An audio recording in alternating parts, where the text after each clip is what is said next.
After living as the pampered daughter of a wealthy family for 17 years, Huoyao was suddenly thrown out. It turned out her adoptive parents had discovered a hospital mix-up from years ago. She wasn't their real child. When Huoyao was kicked out of her home, he was the first one there. His name was Min Yu, and he was a secret rich kid. "What's the plan? I'm here for you." No comforting words, just his presence. When he heard she was going to find her biological parents, he drove her to the airport.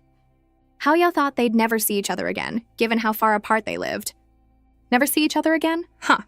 As the plane flew, her mind raced with plans.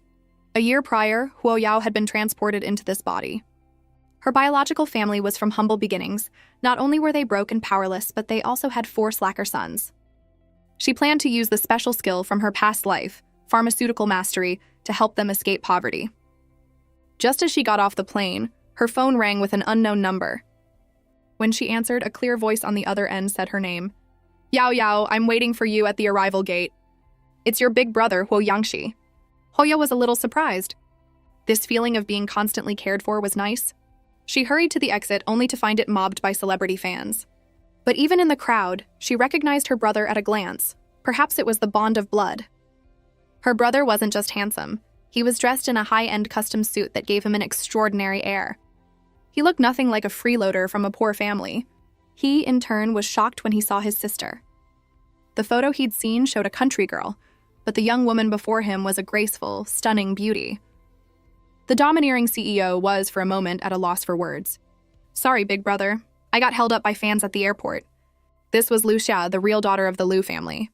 Seeing how close her brother was to Huoyao, Lu Xia immediately snuggled into his arms to compete for attention. Her brother, oblivious to this manipulative act, simply made the introduction. "This is my biological sister, Yao Yao." Before he could introduce Lucia, camera flashes started going off in the crowd. Unsure what was happening, Huoyao quickly said, "Let's go." "It's not a good place to talk." Lucia is on a girl group reality show. Those are her fans. This brief interaction was enough for the scheming Lucia to realize this girl from the countryside was not going to be simple. The mother was so nervous she clung tightly to her husband's arm. Finally, a luxury car pulled up and the parents rushed forward to greet her. But their adoptive daughter, Lucia, jumped out of the car first, running up to hug the mother intimately. She was trying to assert her dominance, thinking, "So what if their real daughter is back? I'm still the one they're closest to." She pushed Lucia away and said coolly, "Thank you for going out of your way to pick up Yao Yao. It's getting late. I'll have your brother take you home. Yao Yao, come inside. Dinner is ready." Huoyao, on the other hand, was stunned. The stark difference in her mother's attitude was like a bolt from the blue for Lu Xia, who stood there, utterly bewildered. Didn't they say my real parents were poor? Wasn't my mission to help them get rich? Has my idea of poverty become this limited? When she saw a priceless calligraphy scroll hanging in the living room, she began to question reality itself. She could only comfort herself. It must be a high-quality fake. Even if the Huo family has some money, they could never afford a real masterpiece like this. Just then, her father asked, "Yao Yao, do you like calligraphy too?" Before he could finish, her mother cut him off. All right. Stop showing off your dusty old scrolls. I want to take Yao Yao to see her room." Now it was the father's turn to be bewildered. "Are you serious? You're calling an antique scroll worth hundreds of millions dusty old junk?" Her mother led Huoyao to a room. "This used to be your 4th brother's room, but now that you're back, it's yours. I had it completely redecorated." She pushed the door open, and Huoyao froze again. "You've got to be kidding me. Is this the legendary Princess Pink room?" Her mother beamed with pride. "I hired a famous designer and paid a fortune for this." She then opened the wardrobe. "These are all new clothes for you. See if you like them. If not, I'll have them swap out the whole batch." Huoyao's jaw nearly hit the floor. "A whole batch? Do you buy clothes by the batch?" She said slowly, "Mom, tell me the truth. Do we own a mine or something?" Suddenly, her mother pulled her into a hug, tears streaming down her face. "My sweet daughter, did you just call me Mom?" "You finally called me Mom. I'm so touched." The next day, after her morning run, Huoyao came home to her mother rushing over. "You're back, sweetheart. Come sit and rest. By the way, Yao Yao, you got a package. I don't know what's in it, but it's pretty heavy. Your dad nearly threw his back out moving it inside." Huoyao knew it was her pharmacy equipment. She walked over and casually hoisted it onto her shoulder to take upstairs. Her parents watched, stunned, as she carried it away with ease. "Honey, her mother said. Looks like you need to take that health supplement our daughter gave you. The medicine she gave me for my migraines worked wonders, her father said, feeling a little defensive. It's not that I'm weak. That box was seriously heavy. At dinner, her eldest brother came home. It was the first time Huo Yao had seen him since he picked her up from the airport. She wondered if he had accepted her as his sister. He spoke first. I hear you're starting at number 1 high school? Yes, I register tomorrow, Huo Yao replied. I'll take you then, he said immediately. Coincidentally, Xiaxia is also at number 1, and I promised I'd take her on the first day. You're not familiar with the school, so with Xiaxia there, you won't... She put down her chopsticks. No thanks. I can go by myself. With that, she went upstairs. Her brother could tell she was upset. Is she angry because I'm taking Xiaxia too? Has she been like this all week? You can't spoil her. The moment he finished, his mother slammed her hand on the table and yelled, Yao Yao has a wonderful temper! You brat, you better not be prejudiced against her. Her brother was shocked by his mother's sudden outburst and quickly admitted he was wrong. He didn't want to mess with his mom. After leaving the house, he called Lucia. He had assumed his father must have pulled strings to get Huo Yao into number 1 high school and wanted Lucia to look after her. Lucia's sweet voice came through the phone. Don't worry, big brother. I'll take good care of Yao Yao. Then she added a jab. Don't stress about it. As long as she got in through the proper channels, it doesn't matter who helped her. Her brother sighed in relief after the call. Then he opened his phone and searched, how to get along with a rebellious teenage sister. When her father learned she had been accepted into number 1 high school, he pulled out a black card. Here, daughter, take this and buy whatever you want. There's no limit. We might not be rich, but your father won't let you suffer at school. Huo Yao was stunned into another reality check by how down-to-earth her real parents were. Is this really a poor family? Handing out black cards and telling me to spend freely? This is even more unbelievable than me traveling to this world. A few days later, when Huo Yao went to register at her new school, she was stopped by a security guard at the gate. Student, you need to swipe your card to enter. I'm a new transfer student, Huo Yao explained. I don't have a student card yet. Can I use my acceptance letter? The guard took the letter. Wait here. I'll go to the administration office to verify this. But after half an hour, there was still no news. She asked another guard, Do I just have to wait here forever? Can't you call the office? I'm new here, the other guard said. I'm not sure how it works. You should probably just wait a little longer. Huo Yao was speechless. As she waited anxiously, a white luxury car pulled up. The window rolled down, and it was Min Yu. Yao Yao, why aren't you going in? He asked, telling her to get in the car. Huo Yao was shocked to see him. What a coincidence. What are you doing at number 1 high? And you can drive straight onto campus. You're not a teacher, are you? Min Yu smiled. Do I look like one? Huo Yao stared at him with wide eyes. No, she said slowly. The school wouldn't dare hire a teacher as handsome as you. It would distract the students. After getting out of the car, Huo Yao remembered to thank him. This carefree girl isn't even a little bit curious about who I am, is she? He went to the dean and said his class was full and they should place Huo Yao elsewhere. Just like that, he rejected her. Because her own biological daughter, Lucia, was in the honors class, and because of her status, the teacher, Mr. Wei, believed her completely. The dean tried to reason with him, but Huo Yao spoke up. If this teacher doesn't want me, I'll go to another class. It doesn't matter where I study. Huo Yao's arrogant attitude only confirmed Mr. Wei's belief that she was an undisciplined, underachieving student. The dean finally warned him, Old Wei, you're the one who turned her down. Don't you regret it? The prideful Mr. Wei scoffed. I'll never regret it. The dean, fuming, had no choice but to place Huo Yao in Class 3. But the teacher of Class 3, Mrs. Chen, wondered why a top student with a perfect score would be rejected. Was there a problem with her? However, when he got a good look at the new transfer student, his attitude completely changed. This student is gorgeous, I don't care anymore. As long as she doesn't cause trouble, I'll take her even if her grades are terrible. No way! Is this transfer student for real? She's so beautiful, and her handwriting is so pretty. Oh no, I think I'm in love, I've decided. She's my new goddess. Hearing the whispers, Mrs. Chen felt a surge of smug satisfaction. The news that Class 3 had a stunning new transfer student spread like wildfire. Everyone was saying that Lucia finally had some competition. Things were about to get interesting. The news quickly reached Lucia's best friend, Chang Yingying, who comforted her. Don't worry, Xiaxia. You're the official school belle. A transfer student with no background is no match for you. She feigned disappointment. Ying Ying, you can't say things like that anymore. Even though Huo Yao is a country girl, she really is very pretty. Chang Ying Ying immediately perked up. You know her? How do you know she's from the countryside? The schemer pretended to be surprised. Oh, I forgot to tell you. She's the girl my family adopted. This bombshell stunned Chang Ying Ying. So she's the fake heiress who stole your identity. Lucia acted panicked. Keep your voice down. Don't let this get out. After all, she's innocent in all this. The clueless Chang Ying Ying said, Xia, you're too kind. She's the reason you had to live with a poor family for so many years. Huo Yao, just you wait until I find something on you. I'll make your life at this school a living nightmare. On her way home from school, Huo Yao's phone rang. As she was about to answer, she heard a voice. It's me, look up. She looked up and saw Min Yu. She said a bit awkwardly, What a coincidence. We meet again. Min Yu invited her to dinner, telling her, Your grandmother asked me to look after you. Grandma, she asked anxiously, is she okay? Her spirits haven't been the same since you left, Min Yu said. You should visit her when you have time. He then asked, Did you sort out that issue with the security guard this morning? My homeroom teacher told me today that the guard had a sudden stomach ache. Huo Yu replied, knowing full well it was someone's petty trick. The more she talked, the angrier she got. Min Yu gently patted her head to soothe her. Don't be so grumpy. It's not cute on a young girl.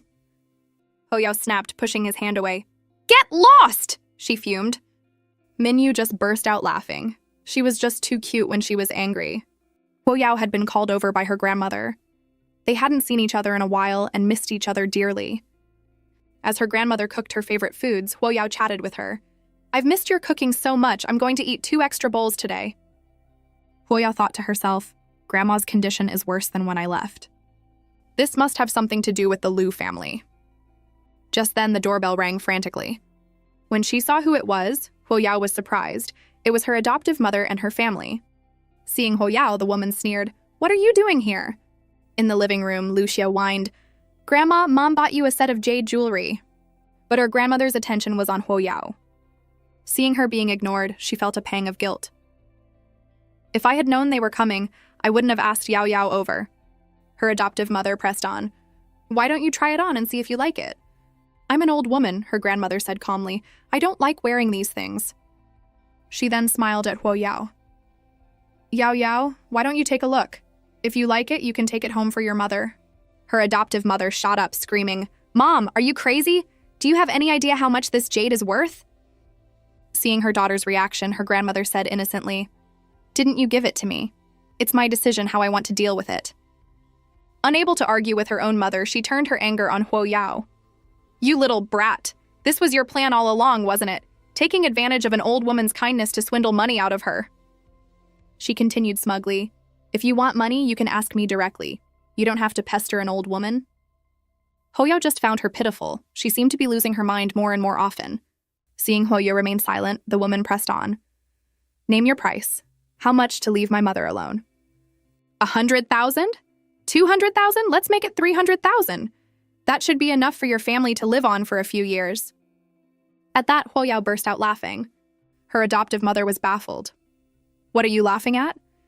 Huo Yao composed herself and said calmly, Only 300,000? Listening to you go on and on, I thought you were going to offer me 30 million. She continued, If I didn't even have 30 million, I'd be too embarrassed to say all that. It's just humiliating. The barrage of sarcasm and mockery nearly made her adoptive mother cough up blood. After that, she said her goodbyes to her grandmother and left. One day, on her way home, Huo Yao spotted 2 strange men at her doorstep. Black suits, black sunglasses, black leather shoes, and a black briefcase. They didn't look like good news. When she walked in, she found her mother looking through some documents. Seeing her daughter home unexpectedly, her mother looked nervous. She hastily gathered the papers and said guiltily, Yao Yao, you're back so soon? Weren't you going to your grandma's? Grandma had visitors, so I came back, Huo Yao replied thoughtfully. Her mother took the last document from her father's hand and finally relaxed. Oh, I see. You haven't eaten, have you? I'll go make you dinner. She then turned pointedly to her husband. Honey, take these things back to our room while I cook. Watching her father carry away the files, Huo Yao thought, What's so important? They're definitely hiding something from me. Pretending to help her mom wash vegetables, she asked casually, Mom, we don't owe any money, do we? Her mother was taken aback. No, of course not. Why do you ask? Huoyao confessed, I just saw some men in black suits outside. They looked really aggressive like professional debt collectors. Her mother secretly breathed a sigh of relief. My worries were right. Those guys from the company looked too intimidating. If she found out they were our accountants, she'd think we were involved in something illegal. She tried to act calm. They were probably here for one of the neighbors who took out a loan. A loan? Huoyao immediately understood. After a nerve-wracking time in the kitchen, her mother rushed to find her husband. Honey, it's over. Our daughter definitely thinks we're in debt. The next day, while Huoyao was chatting with a classmate, she received a notification from her mom, another 10,000 yuan transfer. Didn't she just give me 10,000 for living expenses yesterday? Just then, a message from her dad popped up. Daughter, this is your allowance. She had no idea this was all part of her mother's plan. From now on, I'll give Yao Yao 10,000 in allowance every day. That way she won't misunderstand us, right? And it will help us bond. It's a win-win. Her husband praised her. You're so right, dear. You're a genius. Her deskmate Meng Ying stood with her hands on her hips, indignant. As your deskmate, I know you better than anyone. You're a total bookworm who studies all day. How could you have gotten in through the back door? Seeing her friend so worked up on her behalf, Huoyao felt a warmth spread through her. Rumors die with the wise, she said calmly. But Meng Ying was even more anxious. Oh, stop being so detached. This is about your reputation. We have to do something to prove them wrong. Meng Ying's face lit up. I've got it. There's an international academic competition coming up. It goes from the city level to the provincial, then national. The top 3 get to compete internationally. I'm not expecting you to win, but just passing the city qualifiers would be enough to prove your skills. As Meng Ying chattered on, the unconcerned Huoyao let out a yawn. She had zero interest in competitions. She laid her head on her desk and fell asleep. Her worried friend was at a loss. What am I going to do with you, my lazy, precious friend? Her deskmate saw the notification and was floored. No way! 10,000 is just your allowance? And you get it every day? What kind of family do you come from? Don't believe the rumors. Stop telling me ghost stories. No wonder people are spreading rumors that you bought your way into this school. A little later, her homeroom teacher called her to the office. You just transferred here, so I normally wouldn't recommend you participate in this kind of competition. But since you've already signed up, I respect your choice. Just make sure you don't fall behind in your coursework. Huoyao was completely baffled. Thinking back to Meng Ying's behavior, she wondered, did she sign me up? Teacher, Huoyao asked, how much prize money is there for first place? The teacher was surprised. There's no prize money, but you get a chance to be directly admitted to Tsinghua University. Hearing there was no money involved, Huoyao lost all interest. After she left, the teacher became unsettled. Do I get the feeling she's only in this for the prize money? Then she thought, what am I thinking? I'm talking about university admission with a student who got in through the back door. Does she think you can pull strings in a national competition? I bet she won't even pass the qualifiers. Oh my God, our school is going to be a national embarrassment. All sorts of rumors swept through the school. Meng Ying was shocked. Yao Yao, didn't you say you weren't interested in the competition? Huoyao was confused. Didn't you sign me up? No, Meng Ying said. I wanted you to, but I wouldn't do it without your permission. Huoyao was speechless. After her morning run, Huoyao came home to find her brother staring intently at her. Big brother, she finally asked, is there something you want to say? He cleared his throat and said in a strange tone, I heard from Xiaxia that you entered the academic competition. Don't you know how stressful the last year of high school is? She cut him off. What did she say? He dodged the question. You're not like Xiaxia. She's competing for a guaranteed spot at Tsinghua University, but with your grades, there's no point in you participating. So you're saying I'm not qualified to compete? She said coldly. Her brother tried to backtrack. That's not what I meant. I just think people shouldn't aim too high. They should focus on what's realistic. Getting more worked up, he suddenly realized he might have been too harsh. Oh, well, let her be. It's just a competition. I'll hire a tutor for you, he said finally. A friend of mine works at the Education and Culture Association. Why is he so convinced my grades are bad enough to need tutoring? She replied angrily, Thanks, but I don't need it. He tried to explain, Do you have any idea how much it would help you to be tutored by someone from the association? Then he thought, She grew up in a small town. She probably has no idea what the association is. He turned to leave. Fine. Do whatever you want. You don't listen to anything I say anyway. Let's just pretend this conversation never happened. After he left, Huoyao sent a message to a mysterious contact. Is the Education and Culture Association a big deal? In a research institute in the capital, someone saw the message and wondered why this big shot was suddenly asking about the association. He immediately replied, "The association is a talent incubator that recruits for major universities." He then added helpfully, "Do you have a child in school? My senior is a director there. I can connect you." Huoyao was confused. Did he misunderstand? Does he think I'm a mom? Another message came through. There's a big black market auction in the capital in a few days. Weren't you looking for a rare 7-leaf lotus? You could try your luck. I can give you my invitation. But when he saw Huoyao's reply, "No thanks, I have school, no time," his world came crashing down. What, a student? Am I hallucinating? Isn't this big shot supposed to be an old man? Fine, I'll give them what they want. But the exam wasn't even halfway over, and she'd already finished all the questions. With nothing else to do, she fell asleep. Mr. Wei, who had been watching, thought to himself, "She's so full of herself, she probably couldn't answer a single question." Finally, amidst the sound of her snoring, the exam ended. As students left, they complained to each other, "This year's questions were so hard, especially the big questions on the back. There was a back?" The next day, Huoyao was called to the dean's office. The atmosphere was tense. The bald vice principal said, "You must have heard the rumors about you." "You mean about getting in through the back door?" Huoyao asked nervously. "This incident has had a negative impact on the school," the vice principal said sternly. "We have no choice but to expel you." The dean, hearing this, anxiously interjected, "Huoyao did not get in through the back door." Mr. Wei immediately shot back, "Dean, I received a complaint from a parent, and didn't you yourself say she was a relative of the principal?" The dean was stunned. "When did I say that?" She suddenly remembered when Huoyao first arrived and Mr. Wei refused to let her in the honors class. She had tried to tell Mr. Wei that the principal had gone to great lengths to recruit her, but she was cut off mid-sentence. He never realized it had caused such a misunderstanding. Just then, Huoyao's parents burst in. Her father was expressionless, but her mother rushed forward. "What happened to my daughter?"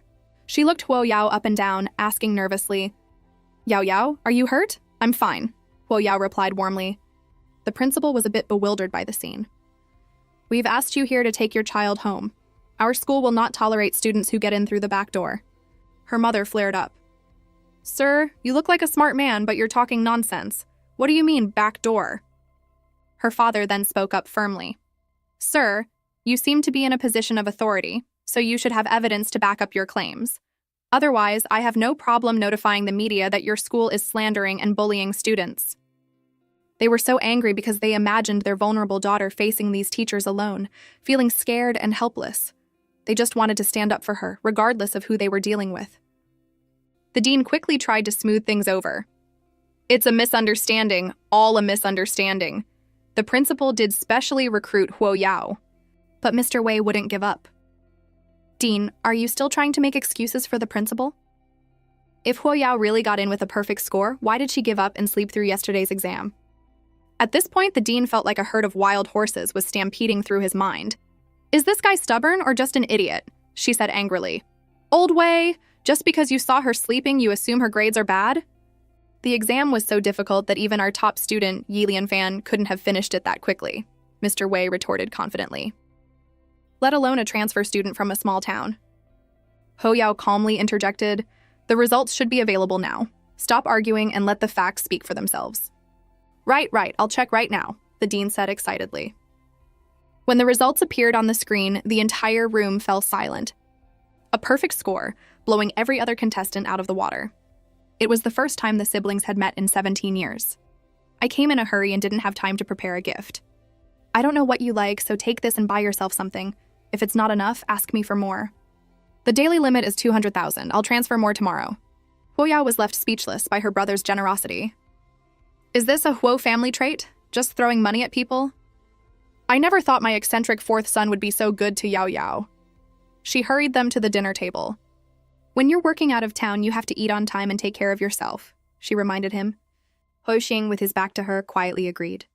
Seeing him avoid her gaze, she stopped herself from saying more. Ho Shang was a famous celebrity, a natural-born performer with incredible talent in music and dance.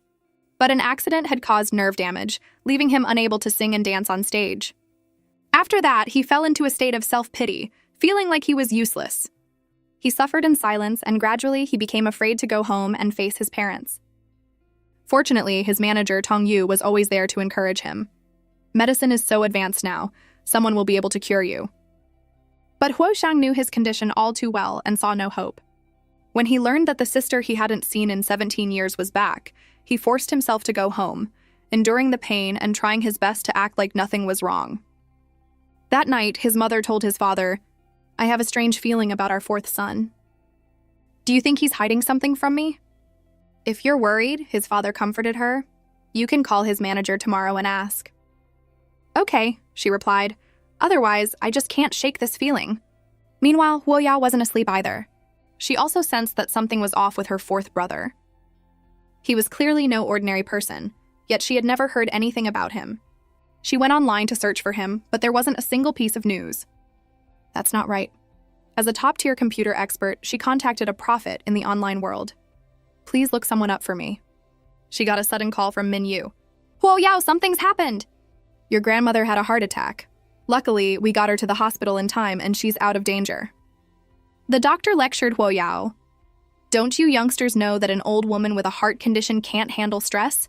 Why did you let her get upset?" Watching her grandmother lying in the hospital bed, Huo Yao was filled with worry.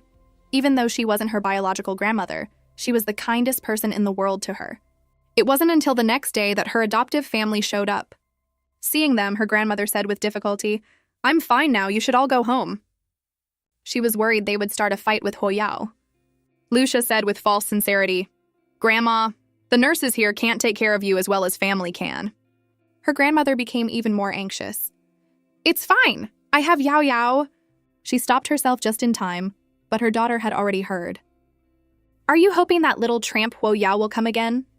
Lucia used this as an opportunity to show off in front of her grandmother. "Mom, that's enough. Since Grandma wants Huo Yao to take care of her, I'll just call her." Her mother, frustrated with her, snatched the phone.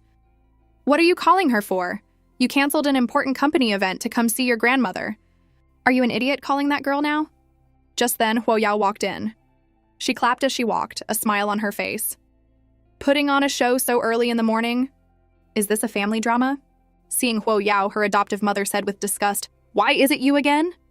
"Yao Yao was here with me all night," her grandmother said. Her adoptive mother was about to step forward, but Lucia held her back, not wanting a direct confrontation. Lucia secretly vowed, "No matter what I do, Grandma never pays attention to me.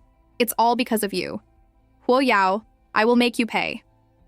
Her younger brother, seeing his sister being upstaged by this adoptive girl, taunted, "Is this still my dumb, timid, and useless sister? You've gotten bold in just a few days." He then tried to provoke her. "Coward, you don't even say hello when you see me?" But Huo Yao completely ignored him. He became furious. "I'm talking to you, are you deaf?" He reached out to knock over the glass of water Huo Yao had just poured for her grandmother. Huo Yao grabbed his hand and twisted it behind his back, restraining him. "If your mother didn't teach you how to behave, I don't mind teaching you myself." The chastened brother stormed off, and his mother chased after him. Lucia also said her goodbyes to her grandmother, leaving the old woman looking helpless. "Why haven't you been taking the medicine I gave you?" Huo Yao asked her grandmother. "Xiaomen took it all," she said miserably. "She won't let me take the medicine you give me." Huo Yao understood her grandmother's situation completely. She didn't know why her adoptive mother was so hostile toward her, and her grandmother was caught in the middle. "From now on, if you run out of medicine, just call me directly," she told her. She placed her grandmother's water glass on the table and asked casually, "Why was it Min Yu who brought you to the hospital last night?" "I think I must have accidentally called him when I was having the attack," her grandmother said, still shaken. She then turned to Huo Yao with a kind smile. "Mr. Min is a good person. He not only helped you with your studies and got you first place, but he also helped me." Huo Yao could tell Min Yu had been putting in a lot of effort with her grandmother. "When did he become my tutor?" At that moment, Min Yu, sitting in his car, sneezed. His driver quickly asked, "Sir, are you not feeling well?" Min Yu just shook his head. Meanwhile, her adoptive mother furiously confronted Huo Yao. "What exactly is this medicine you've been giving the old lady?" Huo Yao stood with her hands on her hips, calmly asking, "What? Is there a problem with my medicine?" It's an unknown, unlabeled product. How dare you give it to a 70-year-old woman? Are you trying to kill her? She raged. Seeing how unreasonable she was being, Huoyao turned and said, "Do you have any idea how much my medicine is worth?" Her adoptive mother remembered what the doctor had told her. Has the old lady been treated at another hospital? Or has she been taking some kind of medication? To treat her angina to this extent is truly remarkable. But she said aloud, "Don't make me laugh. How much can a folk remedy from the countryside be worth?" She then lied. "I even showed it to the doctor, and he said this kind of remedy is a slow-acting poison." The old lady's health was stable, and she only ended up in the hospital because she took your medicine. She then threatened, "If anything happens to her, you'll be to blame." "He shaman, I've put up with you for Grandma's sake. If there's a next time, don't blame me for being rude." She yelled, "We both know who's responsible for Grandma's attack." The woman was so frightened by Huoyao's intensity that she collapsed into a chair. "I'm warning you one last time, don't touch the medicine I give her. If there's a next time, don't expect me to be polite." The guilty woman stood there, stunned. When did this girl get so intimidating? One day, the principal called her to his office and told her earnestly, "I have high hopes for you in this national competition." "Actually, I didn't sign up," Huoyao explained. The principal gave her a sly smile. "I signed you up. I didn't think the competition would be too difficult for you. Our school's university acceptance rate has been declining these past 2 years, and I don't want our century-old reputation to be ruined on my watch." "I get it," Huoyao said, finally understanding. It had all been arranged by the cunning old principal. She showed up for the qualifying exam, which made her parents incredibly nervous. "Sweetheart, don't be nervous. Just do your best. Did you check if you have your exam ticket and all your stationery?" In contrast, Huoyao was completely relaxed. "Mom, Dad, it's just a small competition. You don't have to be so dramatic." Just then, Lucia arrived. Wherever she went, she was the center of attention, with paparazzi snapping photos. Her flashy entrance made Huoyao's mother roll her eyes. "She's definitely not one of us. She just gets on my nerves." She then sent Huoyao off with encouragement. "Go get him, daughter. Mom and Dad will be waiting for you right here." Suddenly, her mother remembered that her eldest son hadn't shown his face since he found out Yao Yao had gotten first place. What's he so busy with? Her father chuckled. He probably feels too embarrassed after misunderstanding her grades. Unbeknownst to them, a figure who looked a lot like their eldest son was furtively watching from a distance as Huoyao entered the exam hall. Half an hour later, one person's actions in the exam room were clearly distracting the other students. "This is infuriating. How can there be such a huge gap between people?" Yes, it was Huoyao again. While others were still less than halfway through, she turned in her paper early. Next was the live interview portion. She happened to draw the 3 most difficult questions, but she stunned the proctors by solving them in just 2 minutes. Her thought process was on another level. She was a genius. "This is great. Our country might actually have a shot at winning the international competition this year." When Huoyao walked out of the exam hall, her parents asked nervously, "Daughter, why are you out already?" "The questions were too easy, so I finished early," she said calmly. Her parents were a bit dumbfounded. "Well, you must be tired from the exam, daughter." "Let's go, we'll take you out for a big meal." When the siblings met for the first time in 17 years, all it took was Huoyao calling him second brother for Huo Tinggui to completely lose his composure. "That sounds so nice. That might be the most beautiful sound in the world." "Come on, little sis, say it again." While Huoyao was still confused, the entranced second brother suddenly remembered, "Oh no, I came in such a hurry I didn't bring a gift for you. How about this? I'll send you a little something for now, and tomorrow I'll take you gift shopping." Huoyao was speechless. "It's a family tradition, I guess. When in doubt, send money." On the way home, Lucia happened to see Huo Tinggui and called him. He answered curtly. "What's up? Nothing much," Lucia said nervously. "Just wanted to ask if you're back from your business trip." "Not yet," he replied.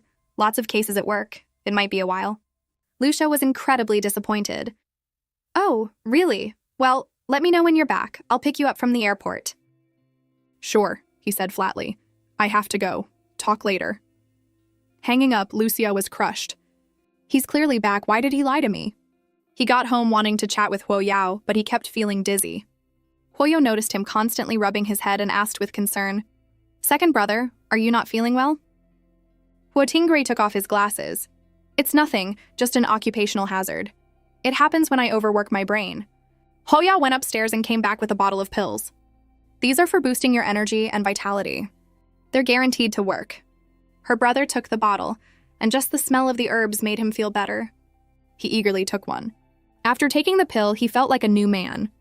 His sudden change shocked Huoyao. Isn't he supposed to be a cool elite lawyer? Did I get the prescription wrong? Their mother couldn't take it anymore. "Second son, what are you doing?" she scolded. Seeing his parents, he immediately straightened up and explained, "It's the medicine my little sister gave me. I feel so much better after taking it. It's amazing." "Even so, you can't be wriggling around like that," his father said sternly. "What will your sister think?" Their mother rushed to Huoyao's side. "Yao Yao," she said gently, "your second brother has always been like this. He acts all proper and serious, but he's actually a real goofball. You'll get used to it." "Little sis," her second brother asked suddenly, "where did you get such amazing medicine?" "I have a friend who studies medicine," Huoyao said, a little awkwardly. She couldn't very well say she was a master pharmacist. "Xia, do you know what your family's Huoyao scored on the city qualifiers this time?" Lucia's best friend said with a worried look. "Out of a perfect 210, she got 200. Lucia, who had been nonchalant, tensed up and snapped the lead in her pencil. 200? How is that possible? Something's not right. Meanwhile, her deskmate excitedly hugged Huoyao. "Oh my god, Big Money, you're amazing! 200 points! Are you a genius?" But Huoyao was a little annoyed. "That can't be right.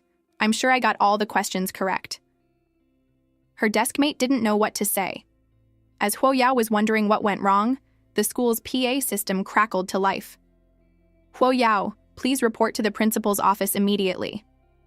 When she entered, the principal greeted her warmly. "Come, let me introduce you.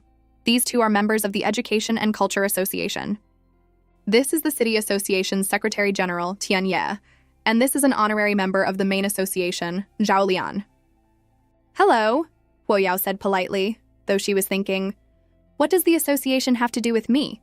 Isn't that for the big shots in education?" After everyone was seated, the Secretary General said, "Huoyao, the problem-solving methods you used on this exam were different from what's taught in school. Did you have a special tutor?" Huoyao was stunned. "No," she said slowly. Then she asked, "Does this have anything to do with the 10 points I lost?" "What a sharp young lady," he praised. "Yes, your answers were completely correct, but your methods for the last two questions were beyond the curriculum, so points were deducted accordingly."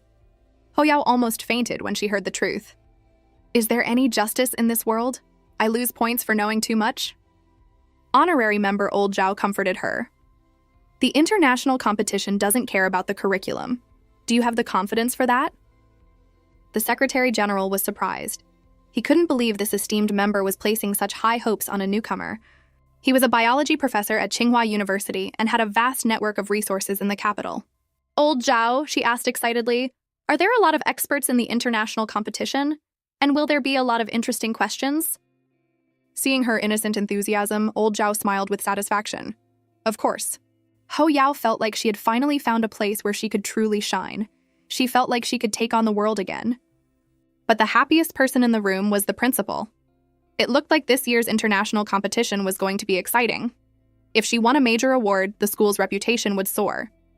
One day, the hospital director came to the room to ask about her grandmother's medication, just as her adoptive mother arrived. Seeing the director, she cried out anxiously, "What's wrong? Did you find another problem with my mother's health?" The director smiled. "No, we were just asking what kind of medicine the old lady has been taking." Before he could finish, she rounded on Huoyao, screaming, "Did you give my mother your folk remedies again?" "Didn't I warn you? Are you determined to kill my mother?" The doctor sighed. "Ma'am, you've misunderstood. Ms. Ho's medicine is perfectly fine. In fact, if it weren't for her medicine, your mother would be in the intensive care unit." Her face flushed as she asked, "Director, are you sure you're not mistaken? My adoptive daughter grew up in the countryside. She doesn't know anything. How could she get her hands on any good medicine?" The director's face hardened. "Are you questioning the professional judgment of our doctors?" Realizing her mistake, she quickly smiled apologetically. "That's not what I meant." "Ma'am, don't let your prejudice blind you," the director said before walking away. Watching him leave in a huff, she turned her anger on Huoyao. "You're happy now, aren't you? Making me lose face in front of the director." I told you before how valuable the medicine is, Huo Yao said, exasperated. But her adoptive mother took this as a taunt and stormed out. Her grandmother had seen everything. She gripped Huo Yao's hand and said guiltily, "My child, you've been wronged." "Grandma, I didn't take it to heart," Huo Yao comforted her. "You don't need to feel bad." The more Huo Yao said this, the worse her grandmother felt. Yao Yao is too kind. She endures being misunderstood by Xiaomen just to spare my feelings. She's suffered too much. I think it's time for me to make a decision. Huo Yao brought her fourth brother to visit their grandmother, which made her very happy. While Huo Yao was in the restroom, she spoke to him earnestly. Yao Yao never had the love of her parents growing up. From now on, I'm entrusting her to you. Her fourth brother felt something was off, but he said seriously, Yao Yao loves you very much. Even though she's back with our family, you will always be the person she's closest to. When Huo Yao returned, her grandmother turned away and said softly, I'm getting old and I don't have much energy. Yao Yao, you and your brother should go home. I need to rest. Huo Yao also felt her grandmother was acting strange today, but she just said, Okay, Grandma, I'll come see you tomorrow. After they left, her grandmother lay on her side, tears silently streaming down her face. Just after school, Huo Yao suddenly remembered what her grandmother had said the day before. Yao Yao, knowing that your new family is good to you sets my mind at ease. A sense of unease washed over her. She rushed to the hospital as fast as she could, only to find her grandmother's bed empty. Her mind in turmoil, she quickly called her grandmother's phone, but it went straight to a cold, automated, switched-off message. She went to the nurse's station to ask, and was told the old lady had checked out early in the morning. Now she was even more panicked. She ran, calling the phone over and over, naively thinking she could still catch up. The phone remained unreachable. She couldn't stop blaming herself. I should have noticed something was wrong with Grandma yesterday. Huo Yao went to her grandmother's apartment, but the housekeeper told her the old lady hadn't returned from the hospital. Huo Yao left, at a complete loss as to where her grandmother could have gone in this unfamiliar city. Meanwhile, her adoptive mother got a call from the housekeeper saying Huo Yao had been to the apartment looking for her grandmother. Feeling something was wrong, she tried calling the old lady, only to find her phone was off. Finally, she contacted the hospital and learned she had been discharged. Lucia complained, Why would Grandma leave the hospital without telling anyone? She's an old woman who doesn't know anything, and she didn't go back to the apartment. Where could she have gone without help? This gave He Xiaomen an idea. You're right. Someone must be behind this. It has to be Huo Yao. She took your grandmother and is now playing the victim. Furious, she called Huo Yao. Huo Yao, having calmed down, decided to go back to the hospital to get more information. When a nurse saw her, she said hurriedly, I'm so sorry, I got busy and forgot. The old lady asked me to give this to you. Huo Yao took it and saw it was a letter. Her grandmother had gone back to her hometown. Huo Yao couldn't help but think how sad her grandmother must have been when she wrote it. As she was feeling down, Min Yu's voice appeared. Now that's a rare expression to see on your face. What are you doing here? Huo Yao asked, seeing him. He answered with a question of his own. If I wasn't here, how would I get to see you looking so small, helpless, and pitiful? She got up, walked right up to him, and leaned in close. It was the first time Min Yu had seen her stunning face up close, and he was momentarily speechless. Huo Yao pretended to be angry. I was worried your eyesight was bad, so I got closer to give you a better look. The sudden pressure made Min Yu surrender immediately. Okay, my mistake. You're the one who helped Grandma with her discharge, right? Huo Yao asked. She didn't want you to be caught in the middle between her and the Liu family and get hurt, Min Yu confessed. So she asked me to take her back to her hometown. Knowing her grandmother was safe and sound, Huo Yao felt relieved. Min Yu then offered to drive her home. It was only when they reached her doorstep that Huo Yao realized her phone had died long ago. She thought, I hope I don't get an earful for being home so late. But as soon as she walked in, her eldest brother, Huo Yangxi, yelled at her. Huo Yao, you've gone too far this time. His tone was harsh and his attitude was aggressive. Her father couldn't stand it. Calm down, he barked at his eldest son. He stood with his arms crossed and questioned Huo Yao. Where did you take Xiaxia's grandmother? How could you just take her away without telling anyone? I'm curious, she asked, puzzled. Who told you I took her? Was it Lucia? Her brother avoided her gaze and mumbled, She just made one phone call. Huo Yao's anger flared, and she said with disappointment, Just one phone call, and you're convinced it was me? Well, I'm telling you now I didn't take her. Who are you going to believe? Seeing Huo Yao's determined expression, her brother didn't know how to answer. Then why didn't you answer the Liu family's calls? Weren't you just making them suspicious? Huo Yao was exasperated. I was busy looking for her. I didn't have time to waste talking to them. She took out her phone and said calmly, "See, it's dead." Her brother was at a loss. Her second brother stepped in. Big brother, her adoptive mother, was never good to her. It's normal for her not to answer her calls. Her mother chimed in, "Your second brother is right. If it were me, I wouldn't just not answer. I would have blocked her number by now." As the family rallied around Huo Yao, her eldest brother's phone rang. It was Lucia. Her sweet voice came through. "Big brother, we found Grandma. She went back to her hometown on her own." "I'm so sorry. My mom misunderstood Huo Yao. It was my fault for calling you right away. I hope I didn't cause any trouble." Before her brother could react, Huo Yao said with relief, "Well, that clears things up. If there's nothing else, I'm going upstairs." Her brother wanted to say something, but he was too embarrassed to speak. Seeing this, her second brother said to him, "We know you and Lucia have always been close, but let me remind you of one thing. Yao Yao is your real sister, the one you share blood with." He patted his brother's shoulder and walked away, disappointed. Their mother didn't forget to add her own jab. "You're too prejudiced against Yao Yao. You need to trust your sister more." He sat alone on the sofa, his mind replaying the events. "He's right. I didn't even try to find out the truth. I just assumed my little sister was guilty. In the end, it all comes down to a lack of trust." At a high-end Western restaurant, her impeccably dressed brother arrived late. "I thought you weren't coming," she said excitedly.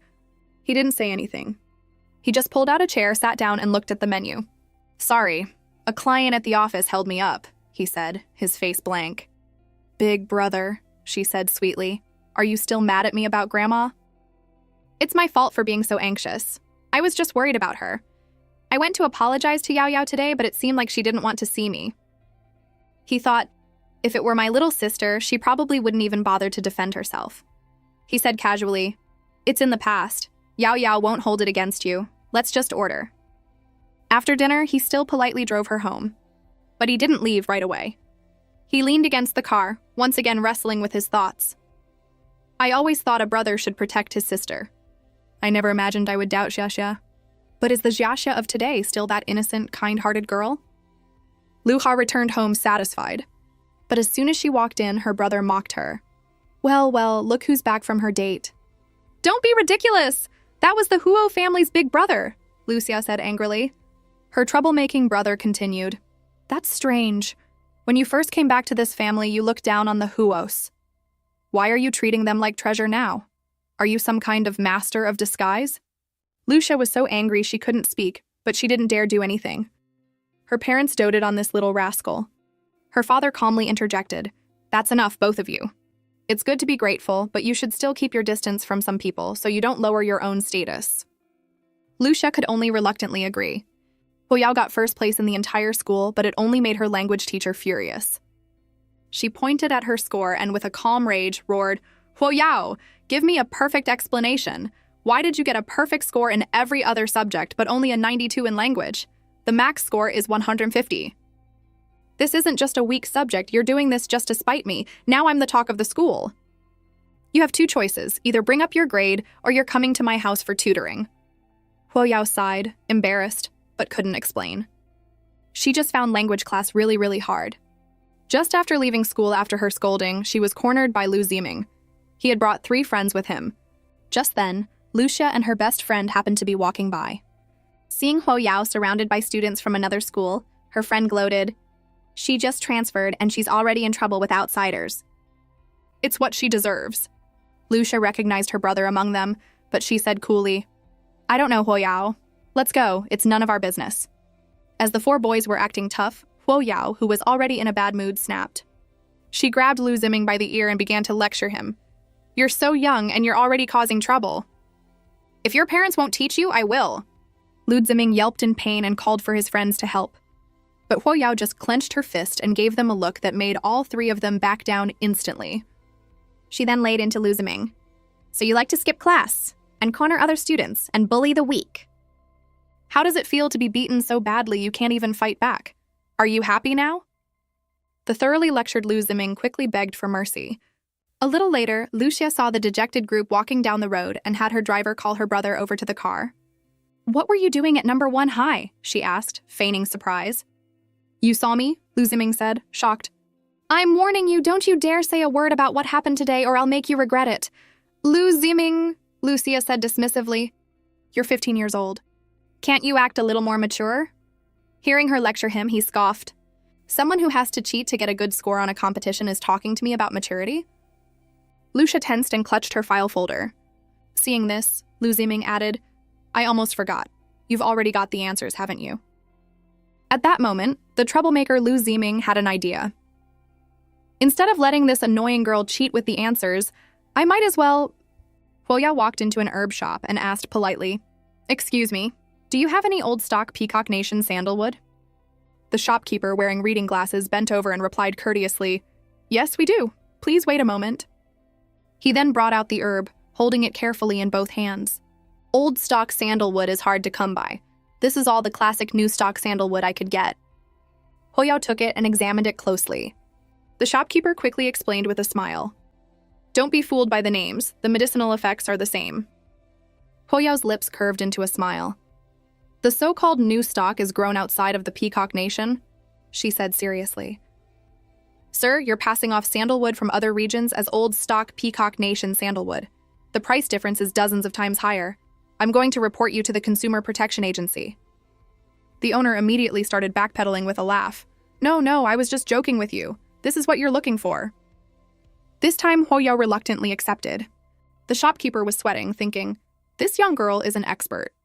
But threatening to report me to the consumer agency right off the bat? That's terrifying.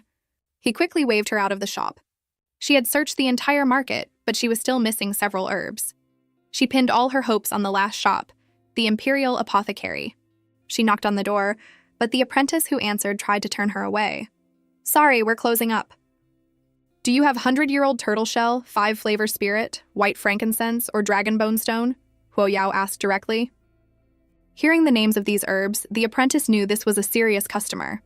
Not only were these ingredients expensive and rare, but their usage was also very specific. Only someone with a deep understanding of medicine would buy them. He quickly invited her in. We have everything except the 100-year-old turtle shell, he said with a smile. He packaged the herbs for her. That will be 320,000 wen in total. Huoya didn't bat an eye. Can I pay by bank transfer? The apprentice gave her the account number, and she transferred the money immediately. What surprised the apprentice wasn't that she had so much money, but that she had memorized the long account number after just one glance. Just then, a white-browed old man spoke. Heng, didn't I tell you to close the shop? What are you daydreaming about? Master, the apprentice explained, that customer just now had a very unusual prescription. Before he could continue, the old man cut him off. We'll talk about it tomorrow. The guest inside is still waiting. Young Master Yin, with your current condition, all I can do for now is have you slowly recuperate with medicine. There's nothing else I can do at the moment. Hearing the old man's words, his assistant said angrily, That's not going to work. Can't you try something else? This book was passed down from my ancestors, the old man said helplessly. I've studied it my whole life and still haven't figured it out. You can show it to the people at the Pharmacists Association. Maybe they'll have some luck. A gentleman does not take what another holds dear, Minyu said calmly. Since this is an heirloom of Elder Pei's, how could I borrow it? But your health, his assistant said anxiously. Minyu cut him off. Didn't Elder Pei say it can be managed for now? That's good enough. Elder Pei then said thoughtfully, If we could find a descendant of the legendary Shangguan clan, all of these problems could be solved. But that clan hasn't been seen in a very long time. The doting mother started to worry. Honey, what are we going to do? This house is too small. Our daughter wants a spare room for her crafts, but we don't even have a dedicated space for her. I had to let her use our third son's room for now. I know he lives abroad, but it's not a long-term solution. Why don't we move to the Jade Water Bay Villa, he said calmly. The neighborhood is nice, the house is bigger, and it's closer to her school. His wife's face lit up. That's right, I totally forgot about that villa. I'll call a designer tomorrow. Meanwhile, Huoya had just entered her third brother's room and saw the certificates on his wall, the Knowles Prize in Medical and Biological Sciences, the Lasker Award. These were some of the most prestigious medical awards in the world. She had no idea her third brother, Huo Yulin, was a medical genius. It's a shame he's abroad, she thought with a sigh. Otherwise, we could have exchanged some ideas. Remembering what she came for, Huo Yao rolled up her sleeves. Time to get to work. She carefully measured the ingredients, not a single bit too much or too little. She simmered them over a low flame, not a second too long. After a whole night of meticulous work, she finally finished just before dawn. She stretched, satisfied, and grumbled to herself, "If I wasn't repaying a favor, I would never have bothered with something so complicated." Without resting, she immediately contacted Min Yu. "Are you free tomorrow? I have something for you." The next day, they met at a tea house. As soon as she walked in, Huo Yao smelled a familiar scent of sandalwood, the same one from the Imperial Apothecary. Min Yu was sitting at a tea table, and he said calmly, "You're here. Have a seat. Try this pre-Qingming Dragon Well tea." Huo Yao lifted the cup, took a sniff, and then a small sip. "The aroma is rich and the taste is smooth and mellow. It's excellent tea," she praised. "I hear you're in the international competition," Min Yu said. "Did the old lady tell you that?" Huo Yao asked, holding her teacup. He avoided the question. "As your tutor, I have to do my part." "Stop right there," Huo Yao said quickly. "You don't need to do anything. Just keeping the old lady happy is enough." Min Yu smiled. "Of course." At that moment, his assistant, sitting nearby, choked on his tea. Huo Yao was completely confused. The assistant was thinking, "Sir, are you still the same cool and detached young Master Min? She makes a request and you actually agree?" Huo Yao took out the item she had made and placed it on the table. "By the way, this incense should help you. I noticed you weren't looking well before. Consider it a thank you for taking care of my grandmother." She then stood up. "The tea was great. Thanks for having me. If there's nothing else, I won't keep you." She turned to leave. "Wait," Min Yu said, standing up. He handed her a box of tea. "Take this. When you run out, just ask me for more." Huo Yao didn't refuse. "Well, thank you then," she said a little hesitantly. The assistant started complaining to himself again. What a ripoff. She gives you one box of incense and you give her a limited edition box of tea. After Huo Yao left, the assistant couldn't hold it in any longer. "Sir, I just don't get it. What's so great about her that you go to such lengths to take care of her?" "A year ago," Min Yu said thoughtfully, "she saved my life." The assistant was even more confused. "How could a young girl like her save you?" "That's what I still haven't figured out," Min Yu said, opening the gift box. A soothing fragrance wafted out, instantly refreshing him. This smells like sandalwood, but it's a little different." As the proprietor of the Imperial Apothecary, he was a big name in the world of Chinese medicine. He took one sniff and exclaimed, "This is true calming incense. The person who made this is an absolute genius." He took another deep sniff. "Brilliant. Simply brilliant. The herbs used in this incense are all specifically targeted for your condition. Ingredients like 5-flavor spirit and white frankincense are very potent. If you were to ingest them directly, your body wouldn't be able to handle it. But by grinding them into a powder and mixing them with sandalwood for external use, not only is it not harmful, but the medicinal properties are maximized. This was custom made for you by a master of herbal medicine. Young Master Yin, would it be possible to introduce me to this master?" "To be honest," Min Yu said a little awkwardly, "it was a gift from a friend. But I can assure you, she is not someone who understands medicine." At that moment, the apprentice remembered the young girl who had bought these exact herbs a few days ago, but he dismissed it as a coincidence. His assistant excitedly asked, "Elder Pei, does this mean my master's health can be cured with this incense?" Elder Pei shook his head. "While this incense is helpful, it's only for managing the condition, not a complete cure." He added, "However, this box of incense should last for at least half a year. During that time, I will do my best to find a permanent cure." Min Yu was relieved. He bowed to Elder Pei, thanked him, and left. On the way back, his assistant said curiously, "I wonder where Ms. Huo got such amazing incense." "Perhaps she knows someone," Min Yu guessed thoughtfully. "But to have a friend of this caliber, she can't be simple herself." He then teased, "Do you still think it was a ripoff?" The assistant's face turned red. He was thinking, not only was it not a ripoff, it was an absolute steal. This is way more valuable than the tea. He then said with a grin, "Sir, I remember you still have that ultra-rare Da Hong Pao tea. Should I send some over to Ms. Huo?" Min Yu was speechless at his complete change in attitude. Meanwhile, Huo Yao was sitting in her classroom, pretending to be diligently studying her language materials, but was actually fighting off sleep. Suddenly, someone shouted, "Go check the bulletin board! The test scores are up!"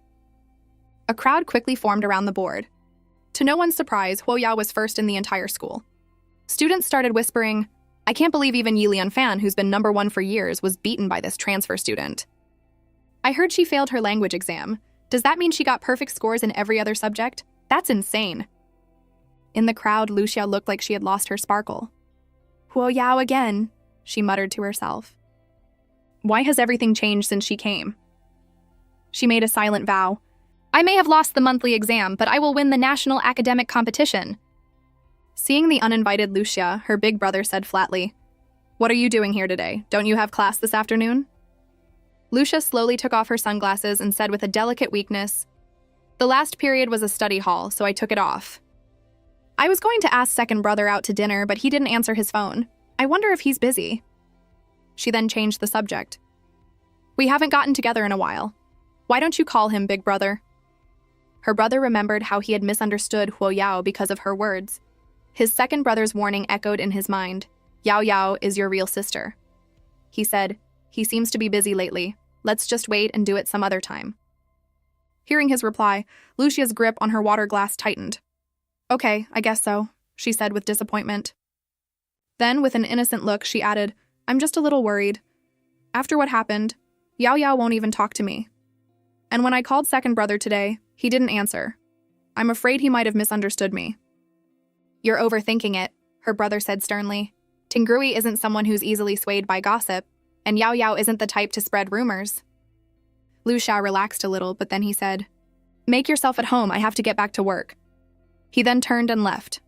Lucia was utterly disappointed.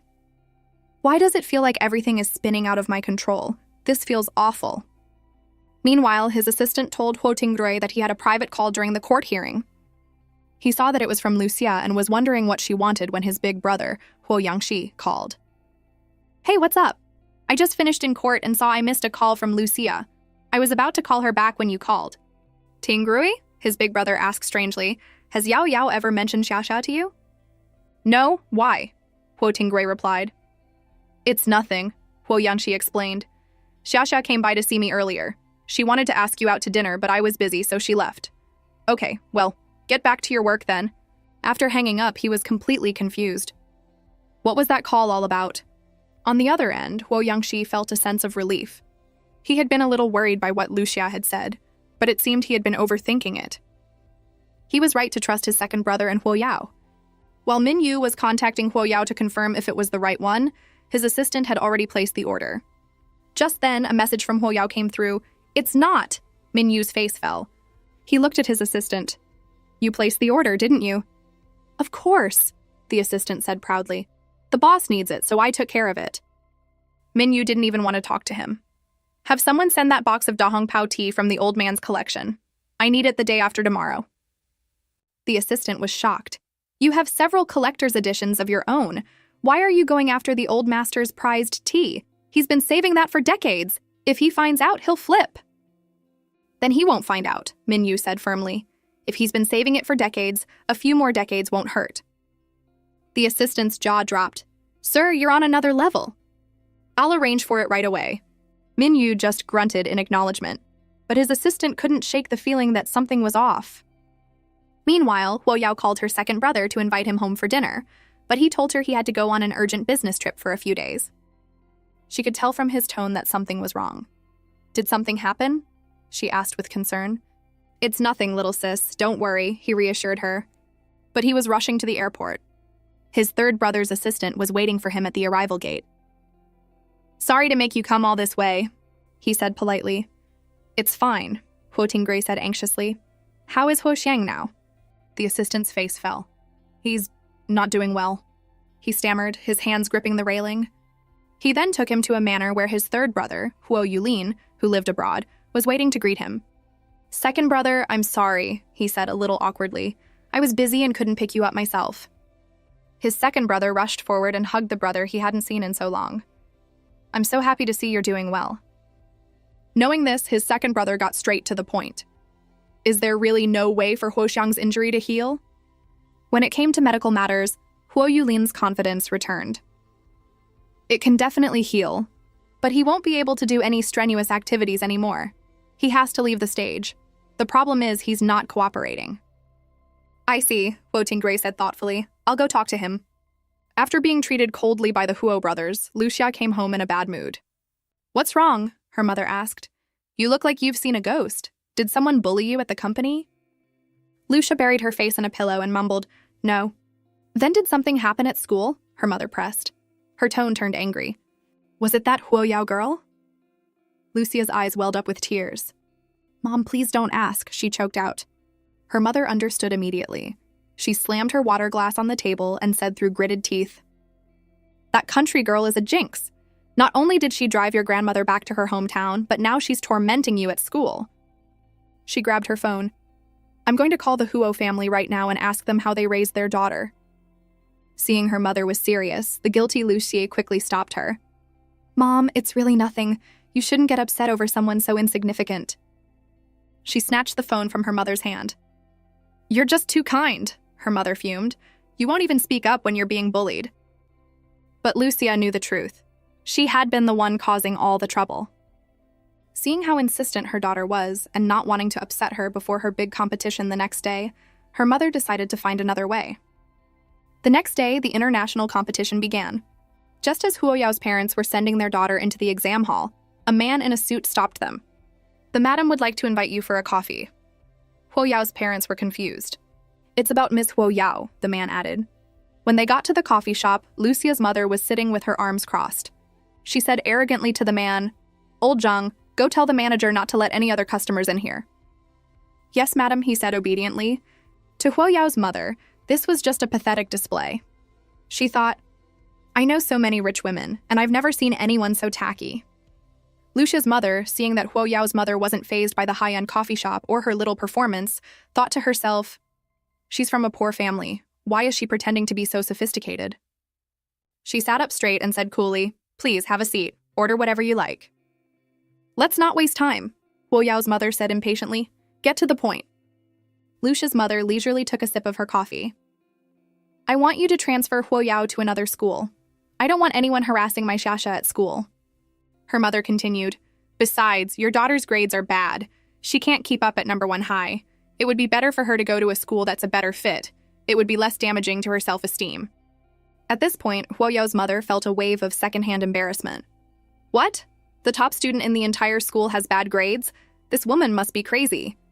Before she could say anything, Lucia's mother pulled out a check for 5 million yuan. This should be enough, right?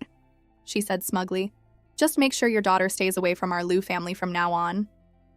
Huo Yao's mother's first thought was, she's making a big deal out of 5 million? My daughter's wardrobe is worth more than that. She said calmly, I just want to know, how exactly did my daughter bully your Xiaxia? Lucia's mother avoided her gaze. Go ask your daughter, she said irritably.